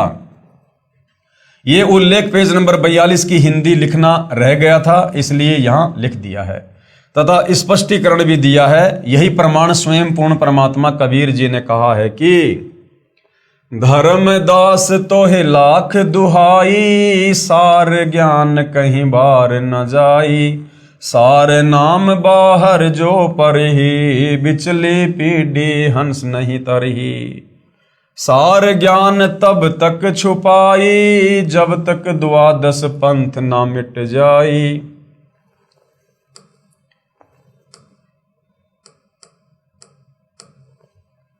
धर्मदास तोहे लाख दुहाई, सार ज्ञान व सार शब्द कहीं बाहर ना जाई, सार नाम बाहर जो पढ़ी, भाई बिचली पीढ़ी हंस नहीं तरही, और सार ज्ञान तब तक छुपाई जब तक द्वादश पंथ ना मिट जाई। जैसे ईस्वी सन 1947 में भारतवर्ष अंग्रेजों से मुक्त हुआ, उससे पहले हिंदुस्तान में शिक्षा नहीं थी। यानी सन 1947 में भारत देश के आज़ाद होने से पहले जो शिक्षा थी, जो पढ़ाई लिखाई थी, वो केवल चंद व्यक्तियों तक ही सीमित थी। आम व्यक्ति को नहीं पढ़ने दिया जाता था, आम व्यक्तियों को पढ़ने का अधिकार नहीं था। केवल ये जो धर्मगुरु थे, जो ब्राह्मण समाज था, यही लोग पढ़ा करते थे। लेकिन सन 1951 में सतगुरु रामपाल जी महाराज को परमेश्वर कबीर जी ने पृथ्वी पर भेजा। अब बार बार संकेत करने की आवश्यकता नहीं पड़नी चाहिए, आप सबको पता है कि सतगुरु रामपाल जी स्वयं सतलोक से चलकर आए हैं या इनको किसी ने भेजा है। सन 1951 में सतगुरु रामपाल जी महाराज स्वयं सतलोक से चलकर पृथ्वी पर प्रकट हुए। सन 1947 से पहले कलयुग की प्रथम पीढ़ी जाने तथा 1947 से बिचली पीढ़ी प्रारंभ हुई है। सन 1947 से पहले कलयुग की प्रथम पीढ़ी और सन 1947 के बाद कलयुग की दूसरी पीढ़ी शुरू होती है। यानी जैसे ही सतगुरु रामपाल जी 8 सितंबर 1951 को धरती पर प्रकट होते हैं, उसी दिन कलयुग की दूसरी पीढ़ी शुरू हो जाती है और यह 1000 वर्ष तक सत्य भक्ति करेगी। इस दौरान जो पूर्ण निश्चय के साथ भक्ति करेगा वह सतलोक चला जाएगा। जो सतलोक नहीं जा सके तथा कभी भक्ति की, कभी छोड़ दी, परंतु गुरु द्रोही नहीं हुए, वे फिर हजारों मनुष्य जन्म इसी कलयुग में प्राप्त करेंगे, क्योंकि ये उनकी शास्त्र विधि अनुसार साधना का परिणाम होगा। इस प्रकार कई हजारों वर्षों तक कलयुग का समय वर्तमान से भी अच्छा चलेगा। फिर अंत की पीढ़ी यानी तीसरी जो पीढ़ी होगी वो भक्ति रहित उत्पन्न होगी। उस समय भक्ति का नामो निशान खत्म हो जाएगा, क्योंकि शुभ कमाई जो भक्ति युग में की है वर्तमान में वह बार बार जन्म प्राप्त करके खर्च यानी समाप्त कर दी जाएगी। इस प्रकार कलयुग के अंत की पीढ़ी कृतघ्नी होगी, वे भक्ति नहीं कर सकेंगी। इसलिए कहा है कि अब कलयुग की बिचली पीढ़ी चल रही है। 1947 से सन 2006 से वह सायरन यानी धार्मिक नेता, तत्वदर्शी संत सभी के समक्ष प्रकट हो चुका है। वह है सतगुरु रामपाल जी महाराज। उपरोक्त ज्ञान जो बिचली पीढ़ी व प्रथम तथा अंतिम पीढ़ी वाला सतगुरु रामपाल जी महाराज अपने प्रवचनों में वर्षों से बताते आ रहे हैं, जो अब नास्त्रदमस जी की भविष्यवाणी ने भी स्पष्ट कर दिया है। इसलिए संत गरीबदास जी महाराज ने कहा है कि कबीर परमेश्वर की भक्ति पूर्ण संत से उपदेश लेकर करो, नहीं तो ये अवसर फिर हाथ नहीं आएगा। गरीब समझा है तो सिर धर पाओ, बहुर नहीं रे ऐसा दाव। कि अगर तुम्हें सच्चे संत की परिभाषा समझ में आ गई है और तुम्हें यकीन हो गया है कि धरती पर वर्तमान में पूर्ण संत केवल सतगुरु रामपाल जी हैं, इन्हीं के पास पूर्ण ज्ञान है, आध्यात्मिक मार्ग है, और यदि इनसे उपदेश नहीं लिया तो आत्मा का कल्याण नहीं हो पाएगा। यहाँ पर असंख्य युगों के लिए कष्ट भोगने के लिए रह जाएंगे। तो अगर ये बात तुझे समझ में आ गई है, समझा है तो सिर धर पाँव, कि तेजी से दौड़ ले। सर पर पांव रख के दौड़ने का मतलब है जैसे आपत्ति के समय इंसान बहुत तेज गति से दौड़ता है। इसी प्रकार यदि आपको ये बात समझ में आ गई है कि यदि हमने सत भक्ति नहीं की सतगुरु रामपाल जी से उपदेश लेकर, और यदि सतगुरु रामपाल जी सतलोक के लिए प्रस्थान कर गए, उसके बाद कुछ भी हाथ नहीं आएगा, तो भैया अपनी आत्मा के कल्याण के लिए फटाफट उनके ज्ञान को सुन समझ उनसे उपदेश लेके भक्ति मार्ग पर लग गए। बहुर नहीं रे ऐसा दाव, ये मौका फिर बाद में हाथ नहीं आएगा। भावार्थ है कि यदि आप तत्व ज्ञान को समझ गए हैं तो सिर पर पैर रख अर्थात अति शीघ्रता से तत्वदर्शी संत रामपाल जी महाराज से उपदेश लेकर अपना कल्याण करवाओ। यह सुअवसर फिर प्राप्त नहीं होगा। जैसे ये पिछली पीढ़ी यानी मध्य काल वाला समय और आपका मानव शरीर तथा तत्वदृष्टा संत प्रकट है। यदि अब भी भक्ति मार्ग पर नहीं लगोगे तो उसके विषय में कहा है, ये संसार समझदा नाही कहंदा शाम दोपहरे नू, और गरीब दास ये वक्त जात है फिर रोगे इस पहरे नू। इस समय को फिर कुत्ते बनकर ऊपर मुंह करके रात्रि में रोया करोगे। भावार्थ है कि संत गरीबदास जी महाराज कह रहे हैं कि ये भोला संसार शास्त्र विधि रहित साधना कर रहा है जो अति दुखदायी है। यानी हमारे धर्म ग्रंथों के विरुद्ध यदि हम नाम जाप करेंगे, भक्ति करेंगे, कर्म धर्म करेंगे तो उससे हमें दुख मिलेगा। हमारे कर्म नहीं कट सकते, मोक्ष नहीं होगा। इसी को सुखदायी कह रहा है। जैसे जून महीने दोपहर दिन के 12 बजे में धूप में खड़ा जल रहा है, उसी को सांझ बता रहा है, यानी ठंडा मौसम बता रहा है। जैसे कोई शराबी व्यक्ति शराब पीकर सड़क पर पड़ा है और उससे कोई कहे कि आप दोपहर की धूप में क्यों जल रहे हो, छाया में चलो, वह शराबी शराब के नशे में कहता है कि नहीं, ये तो सांझ है, कौन कहता है कि दोपहर है। इसी प्रकार जो साधक यानी भगत शास्त्र विधि त्याग कर यानी अपने धर्मशास्त्रों के विपरीत मनमाना आचरण कर रहे हैं, वे अपना जीवन नष्ट कर रहे हैं। उसे त्यागना नहीं चाहते अपितु उसी को सर्वश्रेष्ठ मानकर काल के लोक की आग में जल रहे हैं। ये मंदिर मस्जिद चर्च गुरुद्वारे कावड़ लेके आना, पैदल यात्रा करना, मनमुखी भंडारे करना, पत्थरों की पूजा करना, लोग इन्हीं को सर्वश्रेष्ठ साधना मानकर जो लगे हुए हैं। और यदि उन्हें कोई समझाने का प्रयास करता है तो वो मानते नहीं, तो ऐसे लोग फिर आने वाले समय में बहुत ज्यादा कष्टों को प्राप्त होंगे। संत गरीबदास जी महाराज कह रहे हैं कि इतने प्रमाण मिलने के पश्चात भी सत साधना पूर्ण संत के बताए अनुसार नहीं करोगे तो ये अनमोल मानव शरीर तथा पिछली पीढ़ी का भक्ति युग हाथ से निकल जाएगा। फिर इस समय को याद करके रोओगे, बहुत पश्चाताप करोगे, फिर कुछ नहीं बनेगा। परमेश्वर कबीर बंदी छोड़ने कहा है, भाई अच्छे दिन पाछे गए और सतगुरु से किया ना हेत, अब पछतावा क्या करे जब चिड़िया चुग गई खेत। सर्व मानव समाज से प्रार्थना करते हैं कि पूर्ण संत रामपाल जी महाराज को पहचानो तथा अपना व अपने परिवार का कल्याण करवाओ, अपने रिश्तेदारों तथा दोस्तों को भी बताओ तथा पूर्ण मोक्ष पाओ। स्वर्ण युग प्रारंभ हो चुका है, यानी भक्ति युग शुरू हो चुका है। लाखों पुण्यात्माएं सतगुरु रामपाल जी तत्वदर्शी संत को पहचान कर सत्य भक्ति कर रहे हैं। वे अति सुखी हो गए हैं, सर्व विकार छोड़कर निर्मल जीवन जी रहे हैं। कृपया आगे पढ़िए महाराष्ट्र के ज्योतिष शास्त्री का मराठी भाषा में नास्ट्रेडमस की भविष्यवाणियों का अनुवाद। अब भाई और बहनों, ये आपने अभी तक जो पढ़ा है, जो देखा है, ये पवित्र पुस्तक ज्ञान गंगा में एक भगत के द्वारा जैसा उन्होंने सतगुरु रामपाल जी के तत्व ज्ञान को जाना है, समझा है, और जैसा उन्होंने सतगुरु रामपाल जी को अपनी दृष्टि से पहचाना है, उस आधार से उन्होंने यहाँ पर उनके संक्षिप्त लीला में जीवन के विषय में हमें समझाने का प्रयास किया है।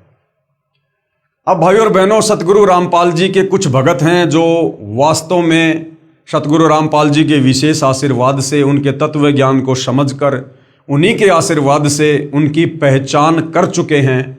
और उनकी पहचान करने के बाद जो भाव, जो श्रद्धा, जो समर्पण अपने गुरुदेव भगवान के प्रति एक नेक भगत का होता है, उस आधार से उन भक्तों ने सतगुरु रामपाल जी के संक्षिप्त लीला में जीवन परिचय को अपने शब्दों में जो है लिखा है। तो वो भी आपको थोड़ा सा एक बार दिखा देते हैं।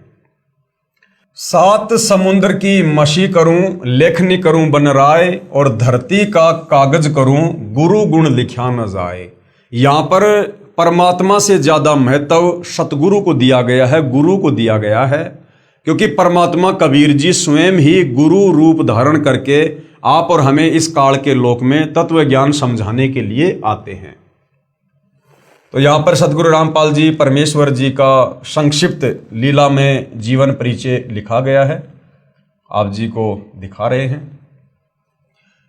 हे अखिल ब्रह्मांडों के रचयिता, यानी सर्व सृष्टि के रचनहार, ऊपर के 4 अजर अविनाशी लोकों के रचयिता, अगम लोक, अलख लोक, शतलोक, अनामी लोक, फिर अक्षर पुरुष के 7 संग ब्रह्मांड, फिर काल के 21 ब्रह्मांड, अर्थात पूरी सृष्टि के रचयिता, हे अखिल ब्रह्मांडों के रचयिता, आप जी का संक्षिप्त लीला में जीवन परिचय लिखने व बताने में 21 ब्रह्मांड में कोई भी प्राणी सक्षम नहीं है।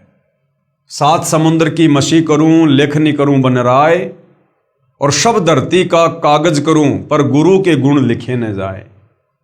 आप वह समर्थ पिता हैं जिनके आधे बाल के बराबर भी ये सारी सृष्टि नहीं है। अतः संक्षिप्त जीवन परिचय शब्द के प्रयोग के लिए हम क्षमा प्रार्थी हैं, क्योंकि परमेश्वर आपकी महिमा इतनी अगाध है, इतनी अथाह है, हम उसका अंश मात्र भी वर्णन नहीं कर सकते। वो अंश मात्र वर्णन भी आप अपनी तरफ से विशेष बुद्धि देकर ही करवा सकते हैं, परंतु भाई बहनों को आप जी की अंश मात्र जानकारी देने के लिए इस शब्द का प्रयोग करना मजबूरी वश लेना पड़ रहा है। परमेश्वर आप जी कौन? सतगुरु रामपाल जी की अमर वाणी कहती है कि चारों युग में हम पुकारें, यानी परमात्मा चारों युगों में स्वयं ही संत का रूप धारण करके आते हैं। और कूक कहा हम हेल रे, हमने ऊंची आवाज में बोल बोल के वाणियों द्वारा लोगों को तत्व ज्ञान समझाया। और हीरे मोती माणक बरसें, परमात्मा कहते हैं चारों युगों में हमने तत्व ज्ञान रूपी, मुक्ति रूपी हीरे माणिक लाल बरसाए, अर्थात ये अमृत ज्ञान देना चाहा, परंतु ये जग चुगता ढेल रे, लेकिन काल प्रेरणा से ये संसार केवल डले ढोने में लगा रहा, शास्त्र विरुद्ध साधना को ही करने में लगा रहा। अर्थात काल जाल से अपनी आत्माओं को चेताने व निज घर की जानकारी देने के लिए आप कबीर देव कौन? सत्य पुरुष। कौन सत्य पुरुष? सतगुरु रामपाल जी सतलोक से चलकर चारों युगों में स्वयं ही आते हैं। सतयुग में सत सुकृत ऋषि नाम से, त्रेता में मुनिंदर ऋषि नाम से, द्वापर युग में करुणा में ऋषि नाम से, और कलयुग की प्रथम पीढ़ी में कबीर देव नाम से। उसके लगभग 250 वर्ष बाद गरीबदास जी महाराज जी के नाम से, और अब पिछली पीढ़ी में 8 सितंबर 1951 को गांव धनाना, जिला सोनीपत हरियाणा में अपने विधान अनुसार अतिथि रूप में धरती पर सतगुरु रामपाल दास या संत रामपाल दास नाम से प्रकट हो चुके हैं। यानी इस नाम से प्रकट होकर अपने आप को छुपाकर आप जी वर्तमान में लीला कर रहे हैं। अपने नाम के आगे दास शब्द वह परमात्मा सिर्फ हम आत्माओं को दास की परिभाषा समझाने के लिए लगाते हैं, अन्यथा सतगुरु रामपाल जी को अपने नाम के आगे दास शब्द लगाने की आवश्यकता नहीं है। साहिब से सतगुरु भये, यानी हे कबीर परमेश्वर सतगुरु रामपाल जी, आप साहिब हैं, आप परमात्मा हैं, आप सतलोक में निर्गुण रूप में सर्व सृष्टि का पालन करते हैं। तो आप ही सतलोक से चलकर हे साहिब यहां पर सतगुरु की भूमिका करते हैं। साहिब से सतगुरु भय, और फिर सतगुरु से भय संत, फिर एक अच्छे संत यानी भगत की भूमिका भी अपने भक्तों को एक अच्छा और नेक भगत बनाने के लिए, एक भगत के अंदर क्या अच्छे लक्षण और गुण होने चाहिए ये बात समझाने के लिए फिर आप एक मुंह बोला गुरु बनाकर और एक नेक भगत बनकर अपने भक्तों को भगत के लक्षण बताते हैं। आप ऐसी भूमिका करते हैं। साहिब से सतगुरु भय, सतगुरु से भय संत, धर धर भेख विशाल अंग खेल आदि और अंत। इस प्रकार की लीलाएं करते हुए आप जी हमें अध्यात्म को समझाते हैं। इस अमरवाणी के अनुसार सत्य पुरुष ने यानी सतगुरु रामपाल जी ने 8 सितंबर 1951 के दिन प्रकट होकर फिर 17 फरवरी 1988 तक एक साधारण से किसान परिवार में हमारी चरम दृष्टि को धोखा देते हुए दो अच्छी आत्माओं भगतमती इंद्रो देवी व भगत नंदराम जी को अपने मुंह बोले माता पिता के रूप में इस नश्वर संसार में लीला करने हेतु स्वयं के आने यानी प्रकट होने के लिए निमित्त बनाया। ना सतगुरु जननी जने जाके माना बाप, पिंड ब्रह्मंड से रहित ना माती नू ताप। सतगुरु जब इस पृथ्वी पर प्रकट होते हैं तो किसी माँ के गर्भ से जन्म लेकर जेर में लिपटकर गंदगी में लिपटकर बाहर नहीं आते। जीव माँ के गर्भ में 9 महीने नरक कुंड भोगता है, यातना भोगता है अपने कर्म दंडों के तहत। कबीर परमात्मा किसी माँ के गर्भ में नरक नहीं भोगते। तो ये परमात्मा केवल इस प्रकार की सांसारिक दिखावे में लीला करते हैं, एक मुंह बोला पिता एक मुंह बोली माता बनाते हैं और इस प्रकार से परमेश्वर धरती पर प्रकट होकर हमारी चरम दृष्टि को धोखा देते हुए फिर आगे चलकर सतगुरु की भूमिका करते हैं, हम तक ये ज्ञान पहुंचाते हैं। 17 फरवरी 1988 को ठीक उसी तरह कबीर सागर में लिपिबद्ध अपनी वाणी के अनुसार 600 साल पहले की तरह गुरु शिष्य परंपरा व भगत बनकर हम जीव आत्माओं को एक भगत के लक्षण समझाने के लिए जैसे पंडित रामानंद जी को मुंह बोला गुरु बनाया था, ठीक उसी तरह जगत गुरु होने के उपरांत भी 17 फरवरी 1988 को आदरणीय रामदेवानंद जी को अपना मुंह बोला गुरु बनाकर 12वें पंथ में प्रवेश किया तथा उसके बाद सन 1994 से सत्संग व नामदान देना शुरू करके सच्चे सतगुरु की भूमिका निभा रहे हैं। साहिब से सतगुरु भय, सतगुरु से भय संत।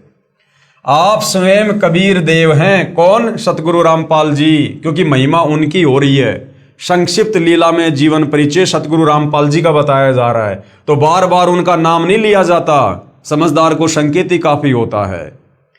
आप यानी सतगुरु रामपाल जी स्वयं कबीर देव हैं और मर्यादा में रहकर भक्ति करने वाली अनेक आत्माओं को आपने जीवन दान व आध्यात्मिक सुख देने के साथ साथ शास्त्र अनुसार भक्ति देकर मोक्ष का मार्ग भी दिखा दिया।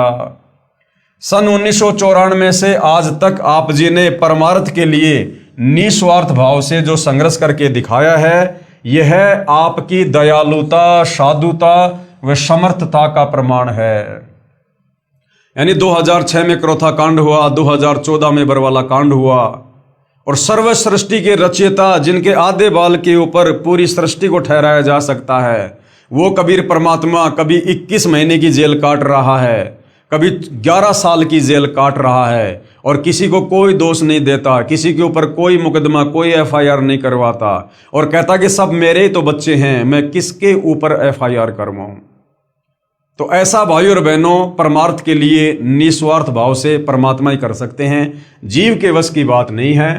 तो इस प्रकार की जो लीलाएं हैं ये आप जी की दयालुता, साधुता और समर्थता का प्रमाण है। साधुता यानी संत ना छोड़े संतता, चाहे कोटिक मिले असंत। वेदों में लिखित अपनी महिमा व गुणों को सत्य साबित करने की वह परमात्मा कमल के विकसित फूल पर शिशु रूप में प्रकट होकर कुंवारी गाय के दूध से अपनी परवरिश करवाता है। वेदों में लिखा है कि वो कबीर परमात्मा चारों युगों में एक एक जीवन इस प्रकार का जीता है कि वो सतलोक से चलकर शिशु रूप में धरती पर किसी तालाब पर विकसित कमल के फूल पर प्रकट होता है। उसके बाद कोई निसंतान दंपत्ति उसे उठाकर घर ले जाते हैं और फिर परमेश्वर कंवारी गाय के दूध से उन आत्माओं को निमित्त बनाकर अपनी लीला में परवरिश करवाता है। तो ये जो भूमिका है, इस प्रकार की जो लीला है भाइयों और बहनों, ये केवल कबीर परमेश्वर जी के ऊपर ही फिट बैठती है। अन्य किसी देव, महादेव, ब्रह्मा, विष्णु, महेश ने इस प्रकार की लीला नहीं की, किसी राम कृष्ण जी ने इस प्रकार की लीला नहीं की। कबीर परमात्मा ही चारों युगों में किसी सरोवर पर शिशु रूप में प्रकट होते हैं और उसके बाद बाल्यकाल में कंवारी गाय के दूध से उनकी परवरिश होती है, जो वेदों में लिखी है। तो केवल अपनी महिमा को जगत के सामने सत्य साबित करने के लिए, प्रकट करने के लिए कि वेदों में जो इस प्रकार की लीला लिखी है वो किस भगवान के ऊपर खरी उतरती है, उसको सत्य साबित करने के लिए, आप और हमें विश्वास दिलाने के लिए, अपनी पहचान करवाने के लिए चारों युगों में परमात्मा वेदों में लिखी इस प्रकार की महिमा के अनुसार 4 युगों में एक एक जीवन जीता है। वह परमात्मा मुर्दे को जीवन देकर 100 वर्ष की उम्र प्रदान कर सकता है। कौन? सतगुरु रामपाल जी। और लाखों को किया है। निर्धन को धन देकर सुखी कर सकता है, लाखों को करोड़ों को किया है। कोढ़ी व रोगी को स्वस्थ करके नया जीवन दे सकता है। वह बांझ को पुत्र तथा अंधे को आंख दे सकता है। आप और हमने इसी पवित्र पुस्तक ज्ञान गंगा में बहुत सारे भाई बहनों के इंटरव्यू देखे हैं जो किस प्रकार से पारिवारिक कष्टों से, शारीरिक कष्टों से, तीन ताप के कष्टों से किस प्रकार से दुखी थे, मरणासन हालत में थे, ना जिया जा रहा था ना मरा जा रहा था, हर कहीं धक्के खा चुके थे, मेडिकल में, गुरुओं के पास में कोई लाभ नहीं। और जैसे सतगुरु रामपाल जी की शरण में आए, उनके असाध्य रोग शत भक्ति के चलते कुछ ही दिनों में छू मंत्र हो जाते हैं। आदि आदि वेदों में वर्णित महिमा को यथार्थ रूप देने के लिए चारों युगों में मात्र एक एक जीवन किसी तालाब में विकसित कमल के फूल पर शिशु रूप में प्रकट होने की लीला करते हैं। अन्यथा आप जी, कौन? परमेश्वर सतगुरु रामपाल जी भगवान को किसी तालाब या कमल के फूल या शिशु रूप में प्रकट होने की कोई आवश्यकता नहीं होती है। आप जी जब चाहें, यानी आप सतगुरु रामपाल जी भगवान इतने समर्थ हैं, आप जी जब चाहें, जहां चाहे, जिस रूप व अवस्था यानी उम्र में प्रकट होना चाहें हो सकते हैं। जैसे नानक जी को बेई नदी पर व धर्मदास जी को मथुरा में जिंदा महात्मा के रूप में प्रकट होकर ज्ञान समझाया। सन 1392 में प्रकट होकर तैमूर लंग को 7 पीढ़ी के राज्य का आशीर्वाद दिया। जबकि कबीर परमात्मा कलयुग की प्रथम पीढ़ी में आज से 650 साल पहले सन 1398 में कमल के फूल पर शिशु रूप में प्रकट हुए थे। लेकिन उससे 6 साल पहले कबीर परमात्मा आए 1398 में, और 1398 से पहले 1392 में कबीर परमात्मा सतलोक से चलकर तैमूर लंग को मिले और तैमूर लंग की एक रोटी खाकर 7 पीढ़ी का राज्य दिया। तो ये कबीर परमात्मा कमल के फूल पर शिशु रूप में केवल वेदों में लिखी अपनी महिमा को सत्य साबित करने के लिए प्रत्येक युग में एक एक जीवन जीते हैं। अन्यथा इनको आवश्यकता नहीं है। ये तो जब चाहें, जैसे चाहें, जिस रूप में, जहां चाहें, कभी भी प्रकट हो सकते हैं। कितनी बार ये प्रकट हो सकते हैं? लगभग 300 वर्ष पहले आदरणीय गरीबदास जी महाराज जी के रूप में प्रकट होकर सतग्रंथ साहिब की रचना की तथा छुडानी गांव में गंगा जी को प्रकट करने तक की अद्भुत लीला की। लगभग 60-65 वर्ष तक छुडानी से निर्वाण होने के बाद 35 वर्ष तक उसी रूप में सहारनपुर उत्तर प्रदेश में अपने प्रिय भगत भूमड़दास सैनी के बाग में रहने की लीला की। और आज साक्षात अपने वास्तविक सतलोकीय स्वरूप में सतगुरु रामपाल जी के नाम से 8 सितंबर 1951 से हम सब के समक्ष प्रकट हैं। हे जगतनाथ, आपकी लीला अद्भुत है। जगतनाथ कौन? सतगुरु रामपाल जी। हे जगत के नाथ, आपकी लीला अद्भुत है। हे अविगत परमेश्वर, अविगत यानी जिसकी गति को जानने समझने में कोई सक्षम नहीं।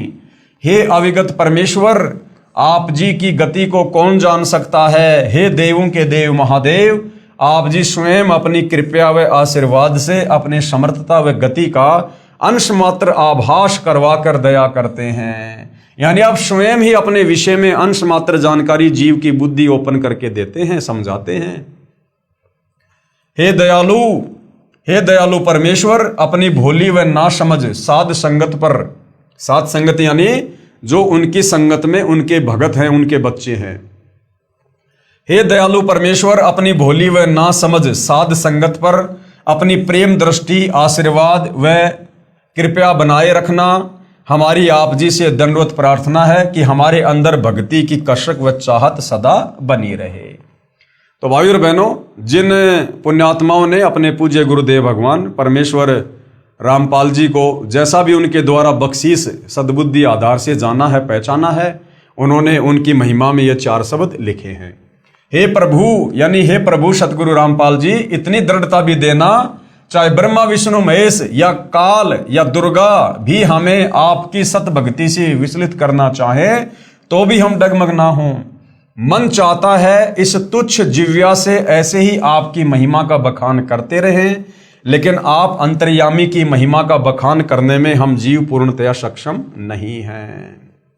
तो भाइयों और बहनों, परमेश्वर रामपाल जी के आशीर्वाद से और इस पवित्र पुस्तक ज्ञान गंगा में उनके संक्षिप्त लीला में जीवन परिचय को आप और हमने पढ़ा, सुना, समझा। इस पूर्ण ब्रह्म परमेश्वर कबीर देव सारी सृष्टि के मालिक की महिमा को सुनने से या समझाने से, बताने से आप और हमारे ढेरों पुण्य बनते हैं। आप और हम इतने ढेर सारे भक्ति धन के भागी बनते हैं। कबीर परमात्मा अपनी वाणी में कहते हैं कि हरि सेवा युग चार है, गुरु सेवा पल एक, तासु पटंतर ना तुले, संतन किया विवेक। और सत्संग की आदि घड़ी तप के वर्ष हजार, तो भी बराबर ना तुले, सतगुरु कहें विचार, यानी संतन किया विचार। तो भाइयों और बहनों, ये कबीर परमेश्वर सतगुरु रामपाल जी, इनकी महिमा का बखान करना, इनकी महिमा करना, ये सत्संग के अंतर्गत ही आती है। सुनने वाले के भी पुण्य बनते हैं और सुनाने वाले के भी पुण्य बनते हैं। एक ने कही दूजे ने मानी, कहे कबीर वो दोनों ज्ञानी। तो भाइयों और बहनों, सतगुरु रामपाल जी परमेश्वर जी के विषय में इतनी सारी महिमा, इतने सारे प्रमाण, ये आपको सिर्फ और सिर्फ इसलिए बताए जा रहे हैं ताकि आप जी को विश्वास हो सके और आप जी इस मनुष्य जन्म को उनसे उपदेश प्राप्त करके उनके द्वारा बताई गई भक्ति को आजीवन मर्यादा में रहकर सफल करके अपनी आत्मा का कल्याण करवा सकें। अन्यथा भाइयों और बहनों, हमें तो उनके आशीर्वाद से उनकी महिमा के विषय में जितना ज्ञान हो पाया है वो हो ही चुका है और हम तो उनसे उपदेश लेकर अपनी आत्मा के कल्याण में आगे बढ़ ही रहे हैं। लेकिन हमारा फर्ज बनता है आप संसार के अन्य भक्ति मार्ग से भटके हुए भाई बहनों को परमेश्वर के विषय में और सत भक्ति मार्ग के विषय में जानकारी देना। अब आगे इस जानकारी को लेना ना लेना, भक्ति मार्ग पे लगना ना लगना, ये भाई और बहनों आपके अपने भाग और संस्कार के ऊपर निर्भर करेगा। सकल पदार्थ है जगमाही, कर्महीन नर पावत नाही। यदि आपके भाग फूटे पड़े हैं, आपके कर्म माड़े हैं, तो भाई और बहनों, आंखों के सामने परमेश्वर होते हुए भी आप उनको नहीं पहचान पाओगे और परमेश्वर की दयालुता का फायदा उनसे उपदेश लेकर नहीं उठा पाओगे। और यदि आप परमेश्वर की अच्छी आत्मा है, आपके संस्कार अच्छे हैं, तो कहते हैं ज्ञान का और घाम का चमका सा होता है। आप तुरंत समझ जाओगे और तुरंत अपनी आत्मा के कल्याण की कोशिश में नाम उपदेश लेकर लग जाओगे। तो भाई और बहनों, हम इसी प्रकार से परमेश्वर जी की महिमा आप जियों तक पहुंचाते रहेंगे और आज के इस पवित्र पुस्तक ज्ञान गंगा पर बन रहे वीडियो में केवल इतना ही।